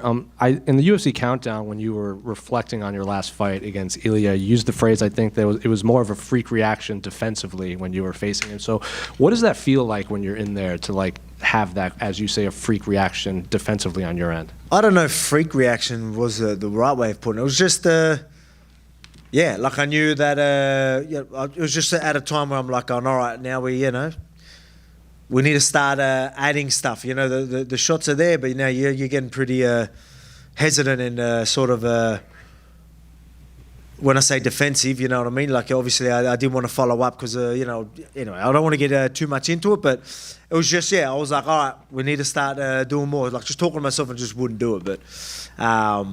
But yeah, that's obviously you got a powerful guy like Ilya in front of you. You got things like that coming off the losses, coming off the knockout victory. Coming off a knockout loss, stuff like that. Maybe it was you. No one could have told me that before the fight though. People were like, oh yeah, it messes with your confidence and all this, and I'm like, bullshit. You know what I mean? Like, there's no way anyone could have told me that. But maybe I did fight that. A little bit different than what people are used to, which I think was pretty obvious. But the fight was still going. Good. A lot of people are like, oh yeah, but you were winning the rounds and all that. But you got a good fighter like Ilya in front of you. You start making, having patterns, and doing the same thing, someone's going to capitalize. A guy like him is going to capitalize, and he did. So full credit to him. When I say that's not taking anything away from him, I'm just more upset about myself. Did you think it would be Diego welcoming you back after this time off? No, I always thought it was going to be Ilya. We had the face-off. I thought that's what it was going to be. But, I got the next best thing, in Diego, a young, hungry guy. I wanted to prove myself to the younger generation in Ilya, right? Everyone's like, the new school and all this. So that's a big part of the story, right? Not only getting that win back, but, just showing that, everyone's going to say you're old and all this type of stuff. I'm like, I'm going to show you, you know what I mean? When I come back, it's going to be big. But, I don't get Ilya, don't get that win back just yet, but I get the next best thing. It is for the vacant belt. And it's against a young, hungry, new prospect, So a lot of people are hyping him up and thinking I can't do it, and I love this position. Do you see a bit of yourself in him? Because, he made his debut on short notice against Movzar. He took that fight against Ige on a couple hours' notice. He flew all the way to Abu Dhabi just to weigh in as a backup like you did, and now he wanted to get back in earlier after the Ortega fight. Do you see a sense of, how you came up, kind of mirrored how he got this shot? Yeah, well, for sure. I think he did everything right. That's what you want opportunities to come your way. That's the way you do it. People are going to be like, risk. Yeah, it is risk. But, there's big opportunities when you take risks. That's why I guess he's always ready, always in good shape, just so we can take these opportunities. And look where it's got him. There's a lot of people that are sort of in his position, as in could be next. And he was a guy the UFC wanted because he did everything right. So, I can see a lot of that. He'll fight anyone, anywhere, anytime. So, full respect to him. And you got your title shot after beating Aldo in Brazil. Obviously, you beat up Yair. So, you beat up a Brazilian legend. You fought a Mexican legend. Now you're fighting a guy that represents both countries. So, I guess how's the fan reception been that you're fighting a guy that both of these countries kind of claim? Well, yeah, fine. There's no malice. I think everyone loves us both. Everyone's got a lot of respect for him, a lot of respect for me, and I haven't heard much at all. To be quite honest. So it's good. And just last one for me. Have you run into Pitbull? Because he was joking here about that $1 million bet you kind of joked about. I think it was like 4 or 5 years ago. Yeah, actually I did see him. Yeah, obviously you're going to say things on the mic, but behind closed doors you're shaking hands and saying hello. But it's yeah, I mean, if he does his thing, we don't need to talk it up. He does his thing in an impressive fashion. He's got a tough, guy in front of him. If he goes out there, mate, I'm sure the UFC are going to you look at him as maybe his next as well. So you could be seeing it pretty soon. I mean, with this $1 million thing that he's talking about, I don't even know if he's serious about that. I mean, I think a lot of that is just trying to hype up to get the fighters. Mate, just put on a performance. You get the fight. You don't need to cut the bullshit,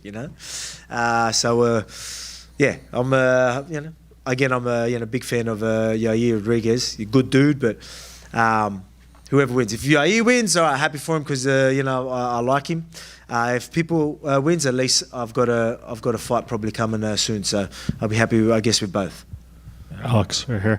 Coming into this fight, a lot of narratives, the 35-year-older one that's been discussed before, fighters who come into title fights off back-to-back losses, 1-5, never won an undisputed title. Randy Couture got an interim belt in that spot. And then some people seem to think the training videos with Nina Drama have a bit of a connotation to them. If you overcome all of that and win, is this your greatest achievement on Saturday? Well, it is the greatest achievement. Look at this. I've never been in this situation before, right? I've never come off such a big break. I've never come off 2 losses.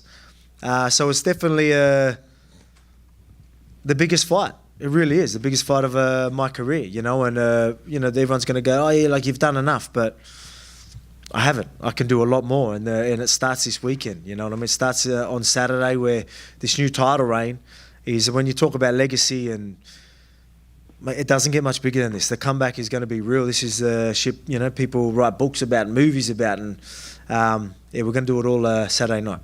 And just last night, news came out Aaron Pico has signed with the UFC. A lot of people excited about his addition to the featherweight division. I know if you're champ, he'll have a lot of work to do, but what do you just think of him coming in, another potential fresh name? Obviously know of him. I've seen some highlights. I don't know too much about him, but seems to be a bit of a hype, so it's good. I love it. You got people talking about people talking about this fella. You got a lot of guys, you got even undefeated fighters.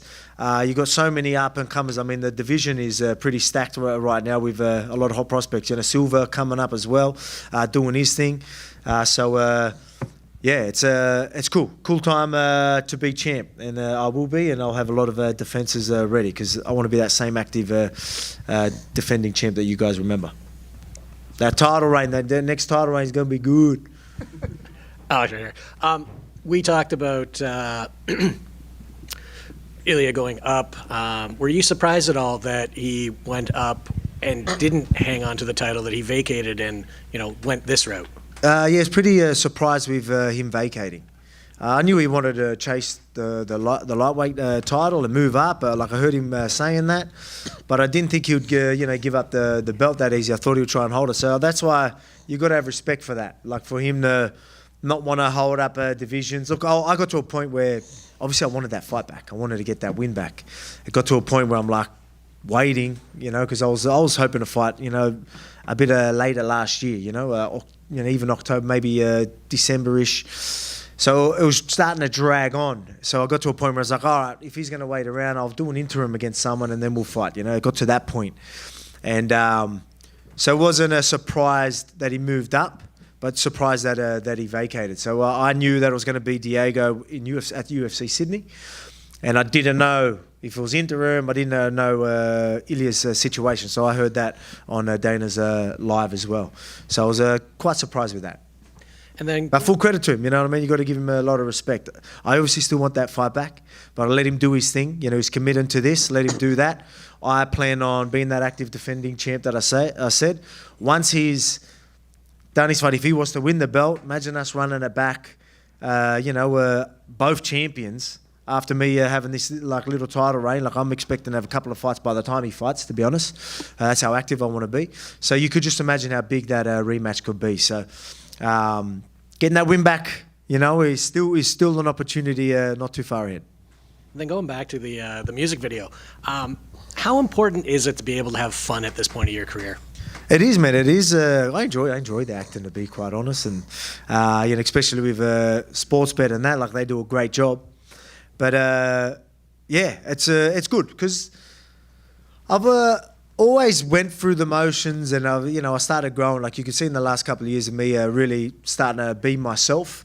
But I really, over that little break, I really got to work on myself even more, just be myself. And I feel like I'm taking that into this week. So I'm not only just the fighter answering these questions, it's Alex answering these questions too, that sort of hard to explain, but it's good. So I feel like I'm going to really enjoy the process, especially the victories and all that type of stuff. I usually just win. I'm like, it's a bit of relief, and then I'm just ready for the next one. Or you get what I mean? I'm like, I don't really get to properly enjoy the situation or understand what I've done. I'm going to be able to do that this time, and I can't wait. I think I'm going to be very, very happy, and I'll really enjoy the after party and the enjoy taking that belt back to my team, to my training partners, my supporters, and obviously my family and that. I can't wait to take that back and properly enjoy it as a family man or as myself, rather than just, you're bringing it back and, are ready for the next one. It's hard to explain, but I think I get to really enjoy and appreciate this moment, especially when I get my hand raised. You mentioned enjoying the acting. Was there anyone role in that video that you preferred? I think there was a Kurt Cobain and Iron Maiden. Kurt Cobain, yeah, there was a few there. I like the country singer one, you know what I mean? That's, me being on a farm now. I'm getting used to that cowboy hat, so a bit of fun. Thanks. Volk, speaking of your family, you and your wife, Emma, have been together for about 20 years. What type of advice did she give you during... Oh, sorry, there he is. No, you're good. You and your wife, Emma, have been together for 20 years. What type of advice did she give you during your rugby career, and how has that advice changed as you've went into MMA? She's backed me from the start. You know what I mean? You could imagine the sport when I started. Like, you know, it wasn't big in Australia. A lot of people didn't really know what it was. You know, family and friends are like, you know, what's this thing he's doing? When's he going to give it up and get a real job? You know what I mean? Like, and that's no lie. I'm sure a lot of fighters went through the same thing at some point in their career. And but she backed me the whole time. There was a time where I was chasing the dream. She was working, and you know, and I was doing a bit of concreting and obviously fighting as well. And then there was time where I committed that little bit more to fighting. And yeah, she had my back. She backed me, and you know, had my full support, and it was great. And that means a lot, especially when you're chasing the dream. You know, there was you know, it's going to be tough times. You know, a lot of any athlete early days is going to struggle. So that's where you're at. But you know, we stuck to it with the commitment and the backing of her, and we got it done. Now you know, we're going to be able to really enjoy it through that process. Another thing, right? Like I'll talk about back here with the question where I'm like, I'm going to be able to sort of really enjoy it. You know what I mean? Like we've done a lot, obviously, blessed to be in the position I am. I don't feel like I got to enjoy it through that process, but that last year I had off, I really was able to enjoy it, and yeah, very, very happy where things are, and can't wait to go and do my thing, this new title reign, and just really enjoy it, or soak it all up, and enjoy it with family. G'day, Volk, mate. Down the middle here, mate. How you going? Yeah, good, mate. Aussie MMA has never been in a better spot than it is currently. You got yourself fighting for the belt this week. We've got Jack Della next month. There's young blokes coming through every division. What is it about Australia that we just punch above our weight, you know, overall? Yeah, what do we always do, is? mate. That's it. You know what I mean? I feel like I've always done that, and I feel like that's just the Aussie way. You know what I mean? And yeah, it's pretty a crazy position we're in right now. Like I'm getting my hand raised. I'm getting my hand raised this weekend, and Jack will do the same. By the way, he's got a YouTube channel as well. Go give him a shout. Go give him a subscribe and a like. But yeah, he's obviously very well-rounded, great dude. I was very happy to have him in camp as well. I was able to get some good rounds with him. So he helped me through camp, which is great. And hopefully we'll be able to help him get ready as well. So yeah, massive things coming. I mean, you can see it growing so much. You know, we don't have a champion just yet, but in this weekend we will. And, you know, within a month having 2 champions is just insane. It is. And with the new singing Volk going viral on the internet, any chance after you win the belt on Saturday you pull out a Tyson Fury and bust out into song in the middle of the cage? I mean, you never know. Yeah, we'll see if the mood strikes. Maybe. I think so. I think, you know, like maybe. What song you reckon? Shit, that's a good question. Give me, anyone got any ideas? Maybe What's Land a Down good Under, song? just go with it. Land Down Under, you reckon? I mean... What would get the pop is Bad Bunny just came out with a new song. Which one, sorry? If Bad Bunny, you're saying Bad Bunny with his new album here in Miami, That's, might yeah, get- you're right. You know, I mean, that would get pop Arena on off. fire right now. Better get that lyrics down, Pat. Yeah, see how we go. Is that it? All right, cheers. Appreciate you.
Hey.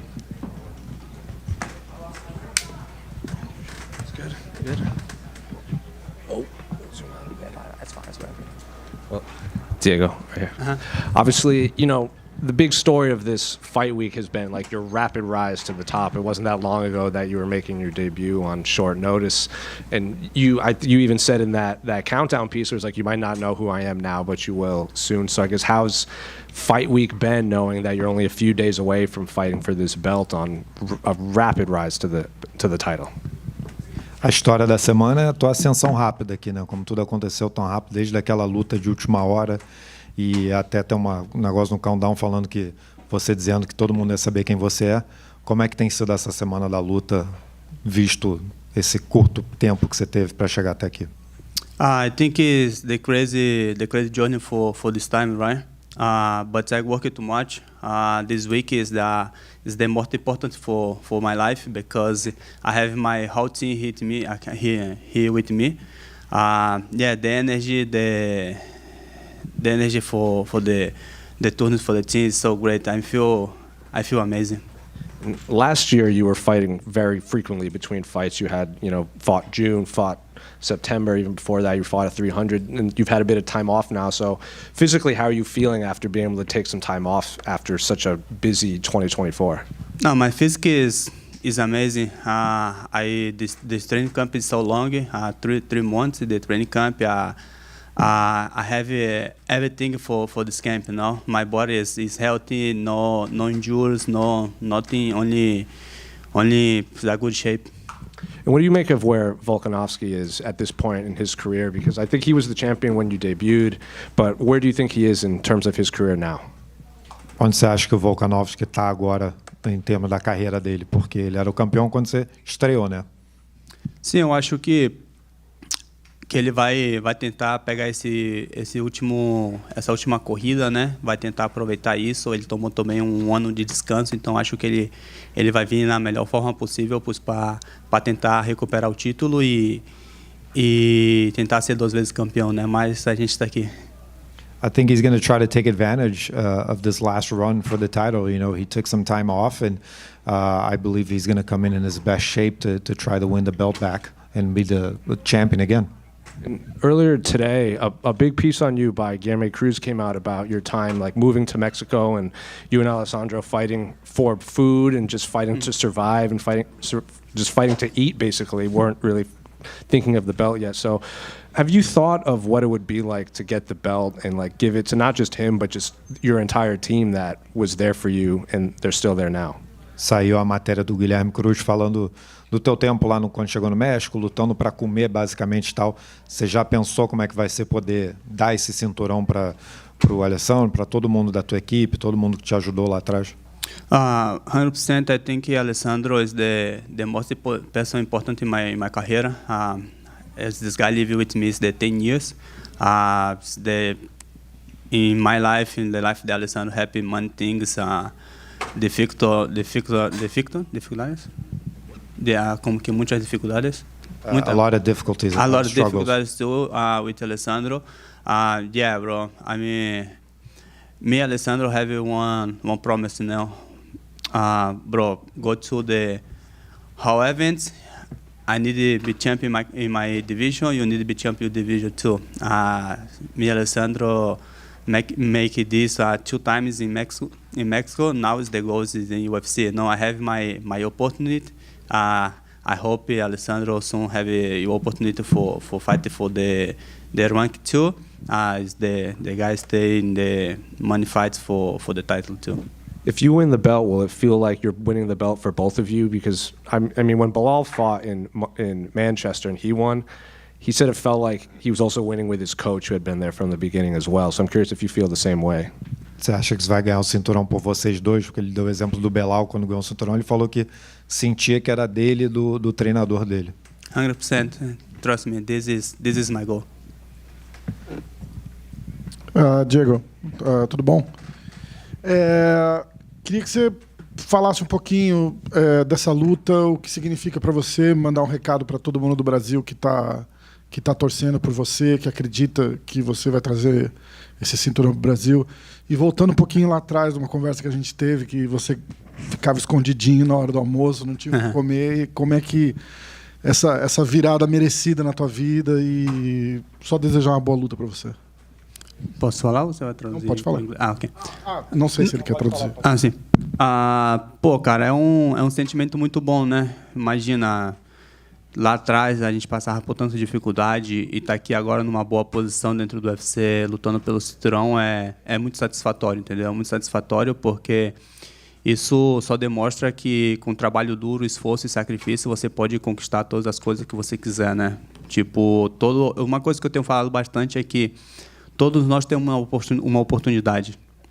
Todos nós temos uma oportunidade, mas vai de cada pessoa saber o que fazer com essa oportunidade, porque muitas pessoas recebem uma oportunidade boa e não sabem aproveitar e acaba perdendo e acaba ficando para trás na sua vida, na sua carreira, em várias coisas, né? Então, pô, eu tô muito feliz, cara. Tô muito feliz, na verdade, porque todo o sacrifício que eu tenho feito tá dando certo e nada, só a galera do Brasil, a galera de Manaus principalmente, lá do meu bairro onde eu moro, no Mutirão, pode sempre esperar o melhor de mim, né? A galera me conhece, sabe como eu sou e vamos para cima. A question about, basically the journey that led him over here, and it's very gratifying to be here. A lot of struggles along the way, and I've been saying a lot that everyone gets opportunities, and it's really up to each person to figure out how to take advantage of that opportunity. So that's what I'm trying to do now, and I want to go in there and put on a great fight and do good for this opportunity. And I know that everyone in my hometown, in Manaus, in my neighborhood, everyone knows what I'm capable of and that I can deliver. Diego, right here to your right. Right here. There we go. Talking about that journey, obviously there was the setback on the Contender Series, going back to the regionals, get a couple of wins, come back to the UFC on short notice, face Movsar. If someone back then had said, you're going to fight for a title in just a couple of years, would you have believed them? Falando dessa jornada ainda voltando lá no Contender, né? Que você sofreu aquele revés, voltou para lutar no circuito regional, aí entrou de última hora. Se alguém te dissesse lá atrás que você estaria lutando pelo título, você acreditaria? Acho que depois das 2 derrotas que eu tive consecutiva, definitivamente não. Acho que ninguém acreditava em mim, nem como posso falar, nem as pessoas acho que mais próximas a mim podia ter um dia estar imaginando isso, né? Mas eu sempre acreditei em mim mesmo, acreditei no meu empresário, no meu irmão Alessandro. Teve momentos que eu estava desanimado ali, mas eles me empurraram para chegar até onde eu estou agora. I think after back-to-back losses, I definitely didn't imagine it, and honestly, I don't think anyone believed in me at that point. But thankfully, I listened to my manager, I listened to my brother Alessandro, and just kind of kept motivating myself to keep moving forward. And obviously, here you are, 5-round title fight, main event. How much of a factor is those 5 rounds? I know you fought 5 rounds outside of the UFC. It was a little while ago. Was that a big part of your training camp, focusing on the cardio and endurance? A questão dos 5 rounds, já lutou 5 rounds fora do UFC, né? Mas isso é um negócio nessa luta, isso é um fator importante nessa luta. Tá preparado para 5 rounds? Yeah, I'm prepared for 5 rounds, but I prepared for finish the fight. No, I think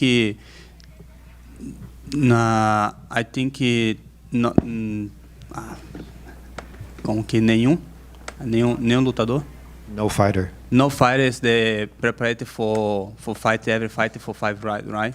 Everybody training for finish this fight. This is my goal. Of course, I prepared for 5 rounds, but my goal for this fight is finish. Thank you. Best of luck. Diego, aquí en español, 2 preguntas en una. Felicidades y buenas tardes. ¿Qué se siente en este momento tener la oportunidad de luchar por un título mundial, el sueño de cualquier peleador? 1. Y 2, la pregunta siguiente, hacerlo contra una leyenda como Alexander Volkanovski. No, pues pelear por el título es algo increíble, ¿no? Yo creo que todo peleador sueña con eso, ¿no? De un día pelear por el título, ya sea de una empresa y pues más de UFC, ¿no? Entonces yo creo que para mí es algo increíble. He trabajado mucho para ese momento, he estado aquí durante muchos años desde mi carrera. Dentro do UFC são pouco tempo, pero afuera de ahí são muchos años trabajando duro, ¿no? Y hacerlo frente a Volkanovski, que es un peleador legendario dentro de la división, pues es algo que me motiva aún más. Y ahí dijiste de que eres resultado del trabajo, lo estabas diciendo en portugués. ¿Sientes que has llegado a este momento, a esta oportunidad, como resultado de tu trabajo en tu carrera, en todo y en UFC? Sí, definitivamente, ¿no? Yo creo que pues he hecho de todo, ¿no? He hecho de todo pues para tener las oportunidades que tengo ahora. Y pues sí, trabajo duro pues es lo que me ha traído aquí. Muchas gracias, buena suerte. Gracias. Diego right here. Last night it came out some news that Aaron Pico had signed with the UFC. I just wanted to get your reaction. Obviously, if you're the champion, there'll be some work for him to do, but what do you think of him joining this division? Anunciaram ontem que o Aaron Pico entrou para o UFC, né? Você como campeão, óbvio que ele vai ter que cavalgar para chegar até lá, mas o que você acha dele nessa categoria? I think Aaron Pico is a good fighter. This guy is good wrestling, good box too. I think he's a great for division, not for the renew the division now. Yeah, and there were some rumors that he might be fighting Movsar. That doesn't look like it's happening now. Are you glad that it seems like maybe they're saving Movsar for you to fight if you win? Estavam falando que ele talvez ia lutar com o Movsar, mas parece que não vai rolar isso. Você fica feliz que pelo menos abre o plano para você lutar com o Movsar? Pois acho que ninguém quer ver o Movsar lutar, né? Então, porque o cara tem muito tempo aí esperando, então vamos ver o que vai acontecer. Na verdade que meu foco agora é lutar pelo cinturão, ganhar o cinturão, e se o UFC fala, você vai lutar com o Movsar, a gente luta com ele. It feels like nobody wants to watch him fight because he's been waiting for so long, you know, but my focus right now is on winning and winning the belt, and if it's the case to fight him, then we'll look into it. Diego, aquí en español. Estás peleando en Miami y acá hay una mezcolanza muy grande de hispanos y de brasileros, y obviamente tú tienes una audiencia muy interesante porque unes a Brasil con Hispanoamérica. ¿Te has sentido en casa y piensas que este sábado vas a pelear en casa? Pues yo creo que puede ser que sí, ¿no? Hay muchos, como menciona, hay muchos brasileños, hay muchos latinoamericanos también. Y es algo que me motiva porque el año pasado he peleado en Las Vegas. Yo sé que hay mucha comunidad de habla hispana allá también, pero yo creo que acá en Miami es donde he escuchado que más gente de habla hispana es donde hay, ¿no? Entonces, definitivamente, pues voy a sentir que estoy peleando como, pues, para mi gente, ¿no? Sí. Y cuando dices que te ves y te preparas para finalizar a Volkanovski, ¿dónde crees que eso es lo más posible? ¿Será noquearlo? Hemos visto que en sus últimas peleas él ha sido noqueado. ¿O será buscar el suelo? Que pues muy bueno en el suelo él, pero pues sabemos que tú eres muy peligroso en esa área. Pues yo creo que cualquier una de las dos oportunidades que aparezca primero, ¿no? Yo creo que tengo las manos pues pesadas pues para mandarlo pues para abajo, pero también mi jiu-jitsu es muy peligroso, ¿no? Tanto por abajo quanto por arriba. Y pues hemos visto que, obvio, pues no, nadie lo ha finalizado con jiu-jitsu, tiene muy buenas defensas, pero hemos visto cómo caen submisiones, ¿no? Entonces yo creo que yo solo ocupo una oportunidad para finalizar. Y última pregunta, vimos que Ilia Topuria cuando ganó el título rápidamente se entró a la conversación de los mejores de la historia de la 145 con un par de peleas por qué tan contundente fueron sus victorias. ¿Te ves haciendo lo mismo? ¿Crees que después del sábado y como peleas de pronto estés en esas conversaciones y te ves en eso? Pues yo creo que todavía me falta un poco de camino, no voy a mentir, me falta un poco de camino simplemente por el récord que tengo, por el poco tiempo que tengo dentro del UFC y por cómo se han dado las cosas en mi carrera, ¿no? Yo creo que eso el tiempo lo va a decir, ¿no? Yo voy a trabajar pues para que un día pues sea considerado uno de los mejores de la división. Oye, y te anda molestando por el pelo, ¿no? ¿Crees que está celoso o qué? ¿A quién? ¿Volkanovski? Sí. Ah, pues él no tiene, yo sí. Gracias. Gracias. Diego, first of all, congratulations. Your English has improved so much in the last year or two, but now you're up against an Australian, listening to an Australian speak with an Australian accent. Just how difficult is that to the English that you were trying to learn? Primeiro, parabéns, seu inglês melhorou muito. Mas agora você vai lutar com um australiano, inglês da Austrália, né? Isso dificulta para você? Yeah, the last year I have many travels. I listen different people speak English different in France, in Macau, in Australia. Yeah, now is that my mind is open for you need to learn more English because it's the many people speak different, you know. Yeah, I think that if I was to learn Spanish, it wouldn't go very well. So, thanks, mate. Thank you. And guys.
Yeah, right here.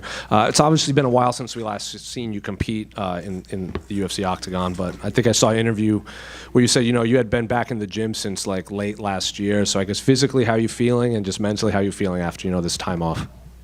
Yeah, I was actually mentioning like right after my last fight against Brian Ortega, I went to visit like 14 countries. It was like a crazy trip that I did with my girlfriend, and it was beautiful. It was amazing, and actually in that time, obviously I had fun, but I find times to like stay a little more in shape. We did a lot of activities, sport activities, and later, like by the end of the last year, I started like changing a little bit.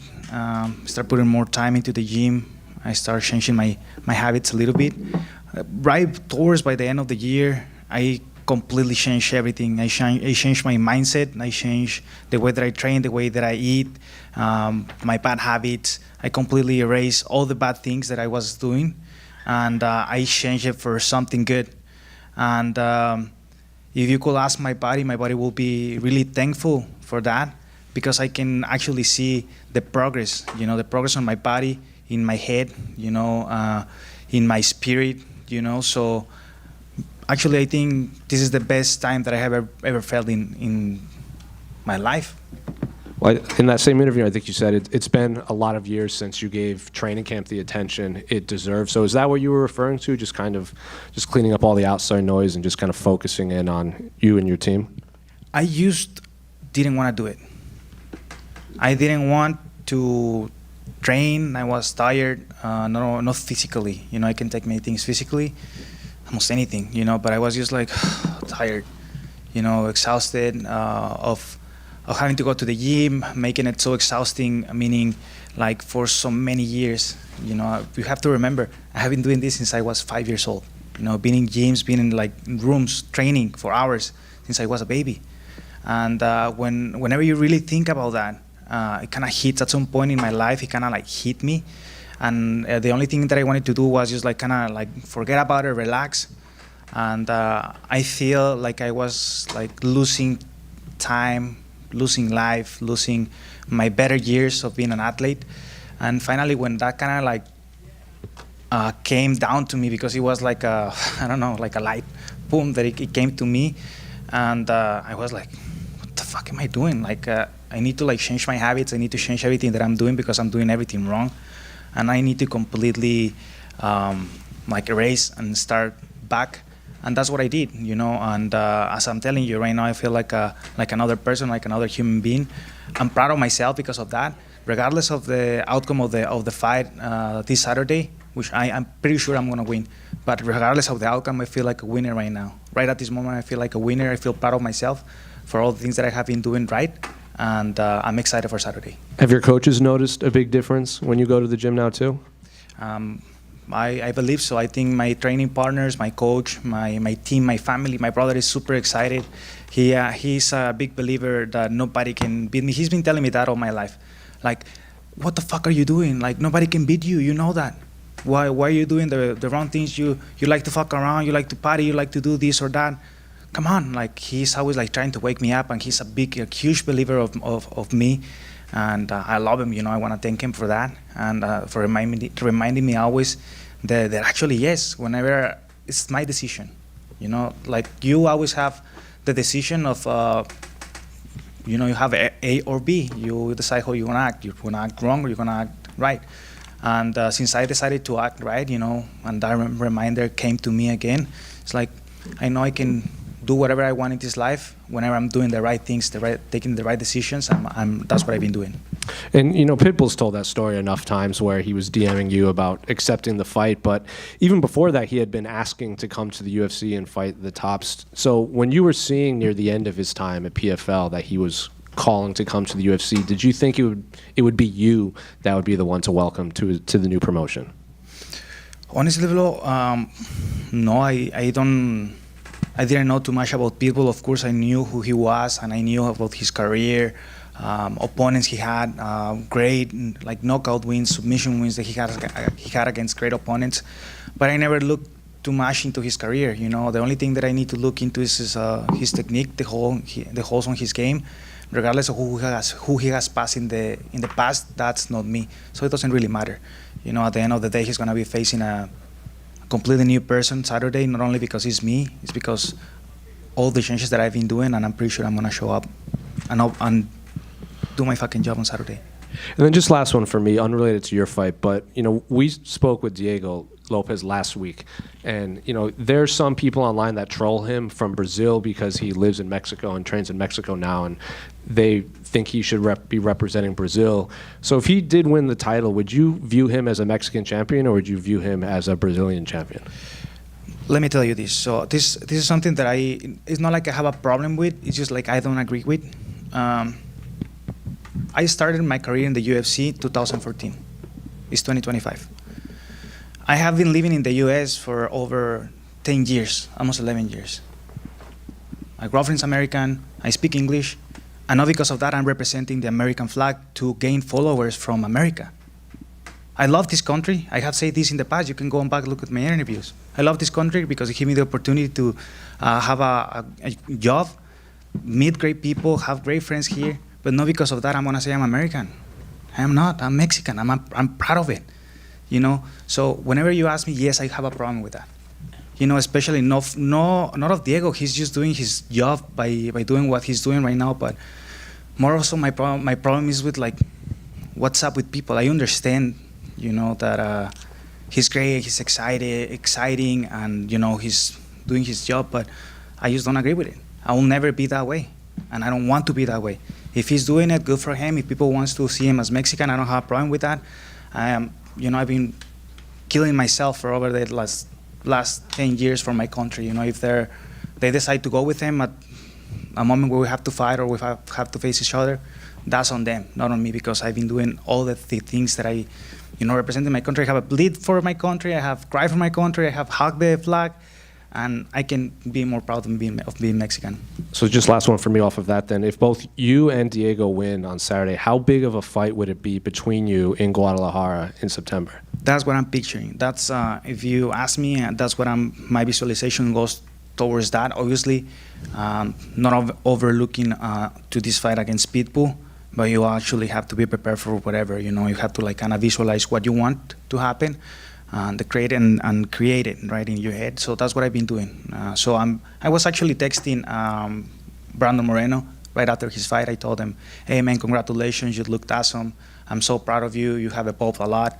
He was like, "I know, man. Thank you so much. And I can't wait to make this happen in Guadalajara." And I told him, "Let's make it two. Let's make it 2 championships on Guadalajara. It will be an historical event. So that's what I'm looking for." Yeah, right here. Last night, news came out that Aaron Pico has signed with the UFC. I'm not sure if you trained with him at Jackson in the past, but what do you just think of his addition coming in? Obviously, he's got some work to do before he gets up to fighting guys like yourself, but what do you think of his signing? I think he's a great fighter. I think at some point he was a champion as well, if I'm not wrong. Don't believe so, no. He was close. He was supposed to fight Pitbull before they both came over to the UFC. Oh, okay. Yeah, I see. Well, anyways, I know he trained at Jackson's, and I never trained with him in the past, but I have coaches that train him in the past, and they always express themselves super good about Aaron Pico, and I think he's a great opponent. I think he's a great addition for the UFC. Yeah, right here. Yair, aquí. Yep. Yeah, sorry. He's Pitbull's coming in as a champion from another promotion, and there's been a lot of talk about that. You're actually, on a lot of sites, a modest favorite to win the fight. Is it kind of a weird situation to be the favorite to win a fight, but more people are talking about him coming in? I don't. Honestly, I just don't care. I know the guy's come from another promotion. He's a great fighter, and I'm not focusing on like anything that anybody's saying or whatever the people who wants to put their attention on, because that's not in my hands. I can control what I can control, and I'm just happy to be the one that is welcoming him into the UFC. I'm gonna show him the level that it takes to be in this company for however many years, and he's gonna feel it on Saturday. He's not the tallest or longest featherweight. I think you have a 6-inch reach advantage on him. Do you think that's going to play a big factor here? Yeah, I think it's a huge factor, of course. No, I don't think something that determines who wins or loses a fight is the reach. It's just like something that you have to deal with. As simple as that. You know, in the past, I have faced Volkanovski. He's shorter than me. He won the fight. Frankie Edgar, way shorter than me. He won the fight. So I don't think that has no much to do with it. And that is a matter of who's able to pull out the best strategy during the fight and adjust the best to the situation in there. And last one for me, you mentioned Guadalajara, obviously another Noche UFC event. We had a big one last year in Las Vegas. What has the response been like from the Mexican fan base from what you've seen to these events? It's been growing a lot. I remember back in 2014, when we first filmed the Ultimate Fighter, I remember that we had to go, like the UFC was obviously sending us to promote the company and the MMA into these TV shows and whatsoever. So we have to literally teach people about what MMA is, because people didn't know what MMA is. You know, some of them, even to this point, they think UFC is MMA, which in a way it is, right? But UFC is a promotion, MMA is a sport. And you have to like teach people about it, because it's like a super young sport, right? And we as Mexicans, we had that chance to teach people about it, and then people start like looking and being like, wow, this is actually like really interesting. You know, that's why we kind of like move boxing aside, and now MMA is what it is in Mexico, is huge. I can tell you that. Good to hear. Thanks. Thank you. Aquí, Yair, en español. ¿Nos puedes explicar en español un poquitico más lo que hablaste de Diego Lopes, brasileño, que entrena en México, no es mexicano? Pusiste el ejemplo tuyo, que llevas 10 años, 11 años, lo que sea, viviendo en Estados Unidos, que amas a este país, pero que eres mexicano. ¿Qué es lo que sientes? ¿Qué es lo que pasa cuando tú ves ese tipo? ¿Lo puedes explicar en español, por favor? Sí, claro. Lo que mencionaba ahorita es que yo no tengo ningún problema cuando una persona... bueno, lo que me refiero es que yo no soy una persona que haga eso. Yo no soy una persona que me quiero colgar otra bandera para ganar fans de ese país, porque simple y sencillamente yo no soy así. Yo soy mexicano, yo nací en México, yo represento hasta la muerte mi país, así va a ser. Yo no porque me vaya a Brasil, ni no porque me venga a Estados Unidos o me haya venido a Estados Unidos a entrenar, ni aunque ahora mi green card, yo no voy a decir que soy americano, yo soy mexicano. Eso es lo que yo soy. Yo tengo que abrazar mi país, abrazar mi cultura y representarla de la mejor manera. No por mucho que me haya abrazado bien este país, porque lo ha hecho. Estados Unidos me ha abrazado como si fuera suyo. Me ha dado la oportunidad de trabajar aquí, me ha dado la oportunidad de ayudar a mi familia, de crecer en el deporte, de exponenciarme ante el mundo. Yo no digo que soy americano. O sea, es lo que yo no entiendo, ¿verdad? Muchas veces cada quien puede hacer lo que él quiera. Y yo creo que es como una estrategia más que nada, ¿no? Para ganar fans, que obviamente es lo que está funcionando para él. Bravo por él, pero es algo que yo jamás haría. Y además, la siguiente pregunta, la última mía. UFC Guadalajara. Él vive en Guadalajara. Es decir, en caso de que ganes tú este sábado, en caso de que gane él, tú estabas explicando en inglés qué grande podría ser y que lo estás visualizando. Explícalo en español, por favor. Claro que sí. Obviamente estoy enfocado en mi pelea en contra del Pitbull para este sábado, 12 de abril. Y obviamente tienes que ver del resultado que estás buscando tener durante la pelea, qué es lo que puede venir después, ¿verdad? Y prepararte para eso, visualizar lo que quieres que pase. Y lo que yo estaba visualizando, que sería algo precioso, que podría pasarle no solamente a mí, a Brandon, sería a todo México, que cambiaría la historia por siempre, es de tener dos contendientes mexicanos peleando por títulos en Guadalajara, que sería también el primer evento del UFC. Entonces yo creo que sería un evento histórico que cambiaría el curso de muchas cosas en México, sería aún más grande, llamaría muchísimo la atención y yo creo que traería todavía más fanáticos dentro del país. Gracias, buena suerte. Gracias. Otro en español, por favor. Este sábado va a haber bastante gente mexicano y obviamente latinoamericano aquí en Miami para apoyarte. ¿Piensas que vas a sentir esa energía durante tu pelea y que te pueda ayudar a sentir esa energía de la raza? Mira, algo estoy seguro. La raza sí está conmigo, siempre. Y yo les agradezco el apoyo. Pero ha habido veces que no he tenido ese apoyo, no de la raza, sino en general del público, ¿no? Se siente como más para un lado y para el otro, y no puedes en realidad dejar que nada de eso afecte. Yo de corazón les agradezco a todos.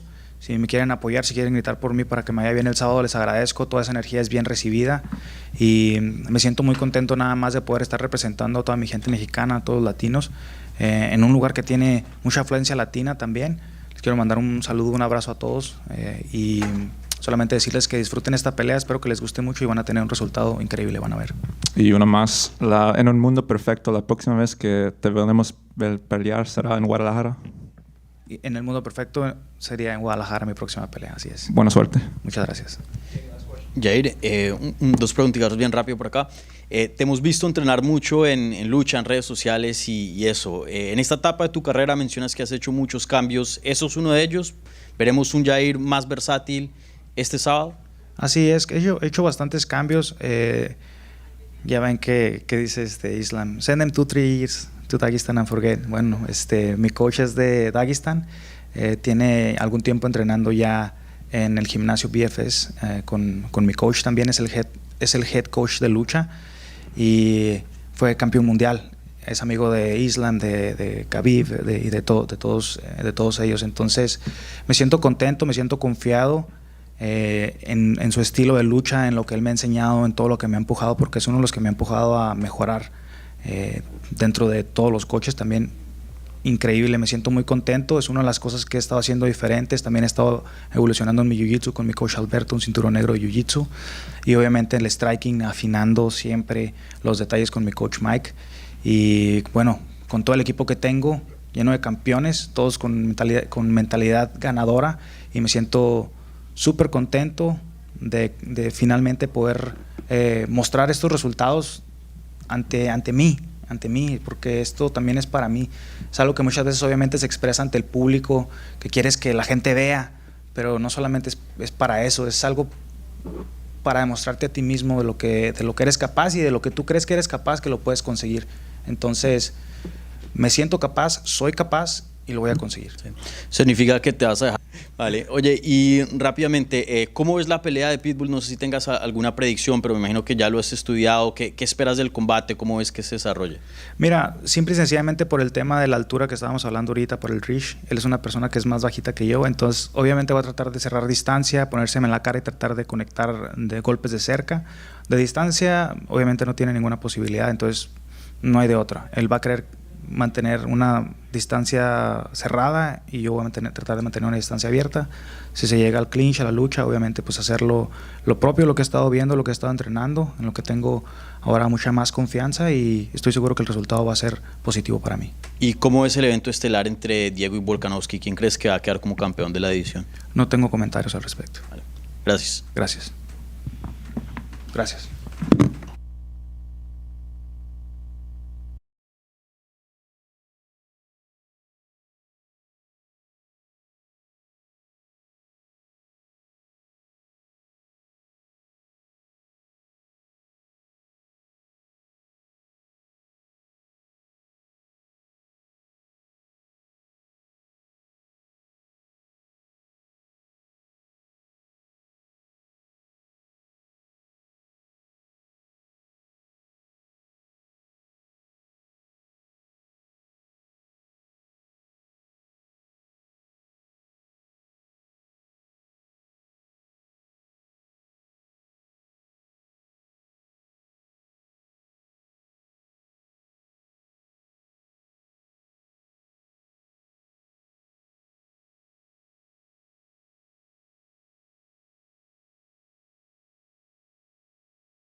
среднем весе.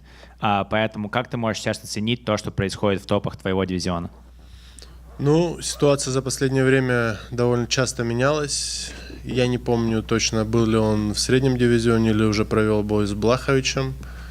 Но я думаю, при благополучном выступлении в этих выходные у меня есть все шансы получить претендентский бой. И, конечно, мои чемпионские амбиции никуда не подевались.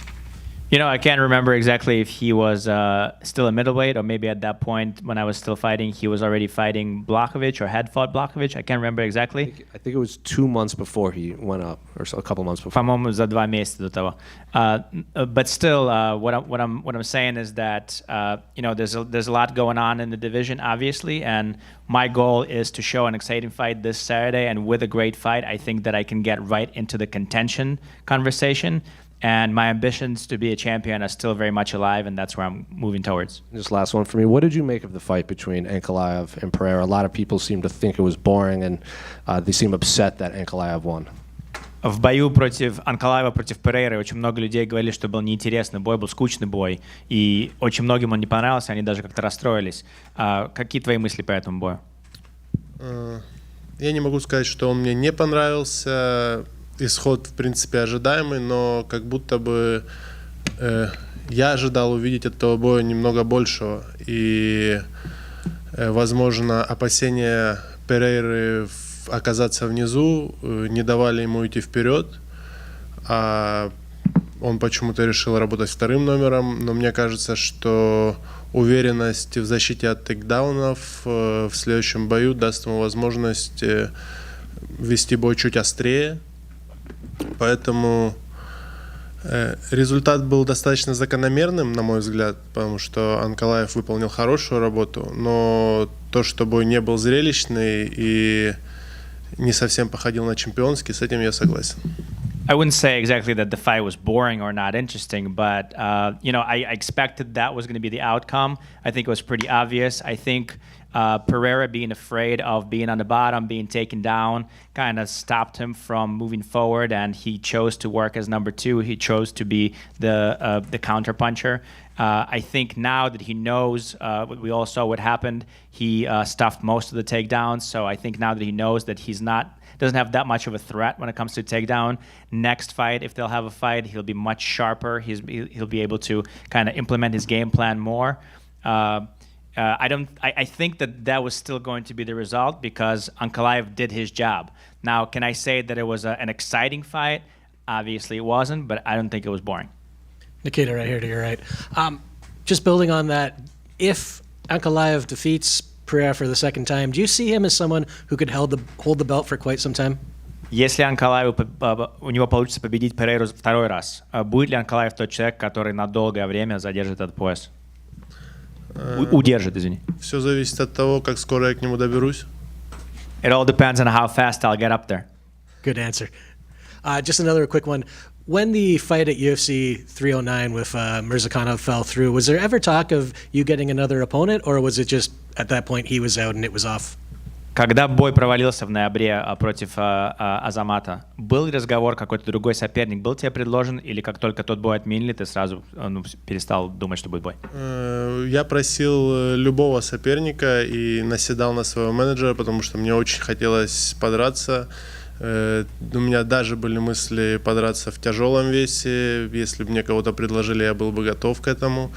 Но так как весь топ нашего дивизиона на тот момент был с боями, это было сложно сделать. Кого попало, мне бы не дали. Поэтому я просил дать бой на ближайший турнир, который было запланировано еще 2 или 3 до конца этого года. Но опять же повторюсь, что у всех бойцов нашего дивизиона были запланированы бои. Что кого попало бы ты не взял как соперника в твоем весе, а если бы это был тяжелый вес, то ты бы с кем угодно там бы сразился? Я сказал скорее, что кого попало, мне бы не дали UFC, потому что я топовый боец, и им интересно наверняка делать мне бои с кем-то из топ-дивизиона. Но в принципе я был готов к любому вызову, и мне было без разницы, с кем драться.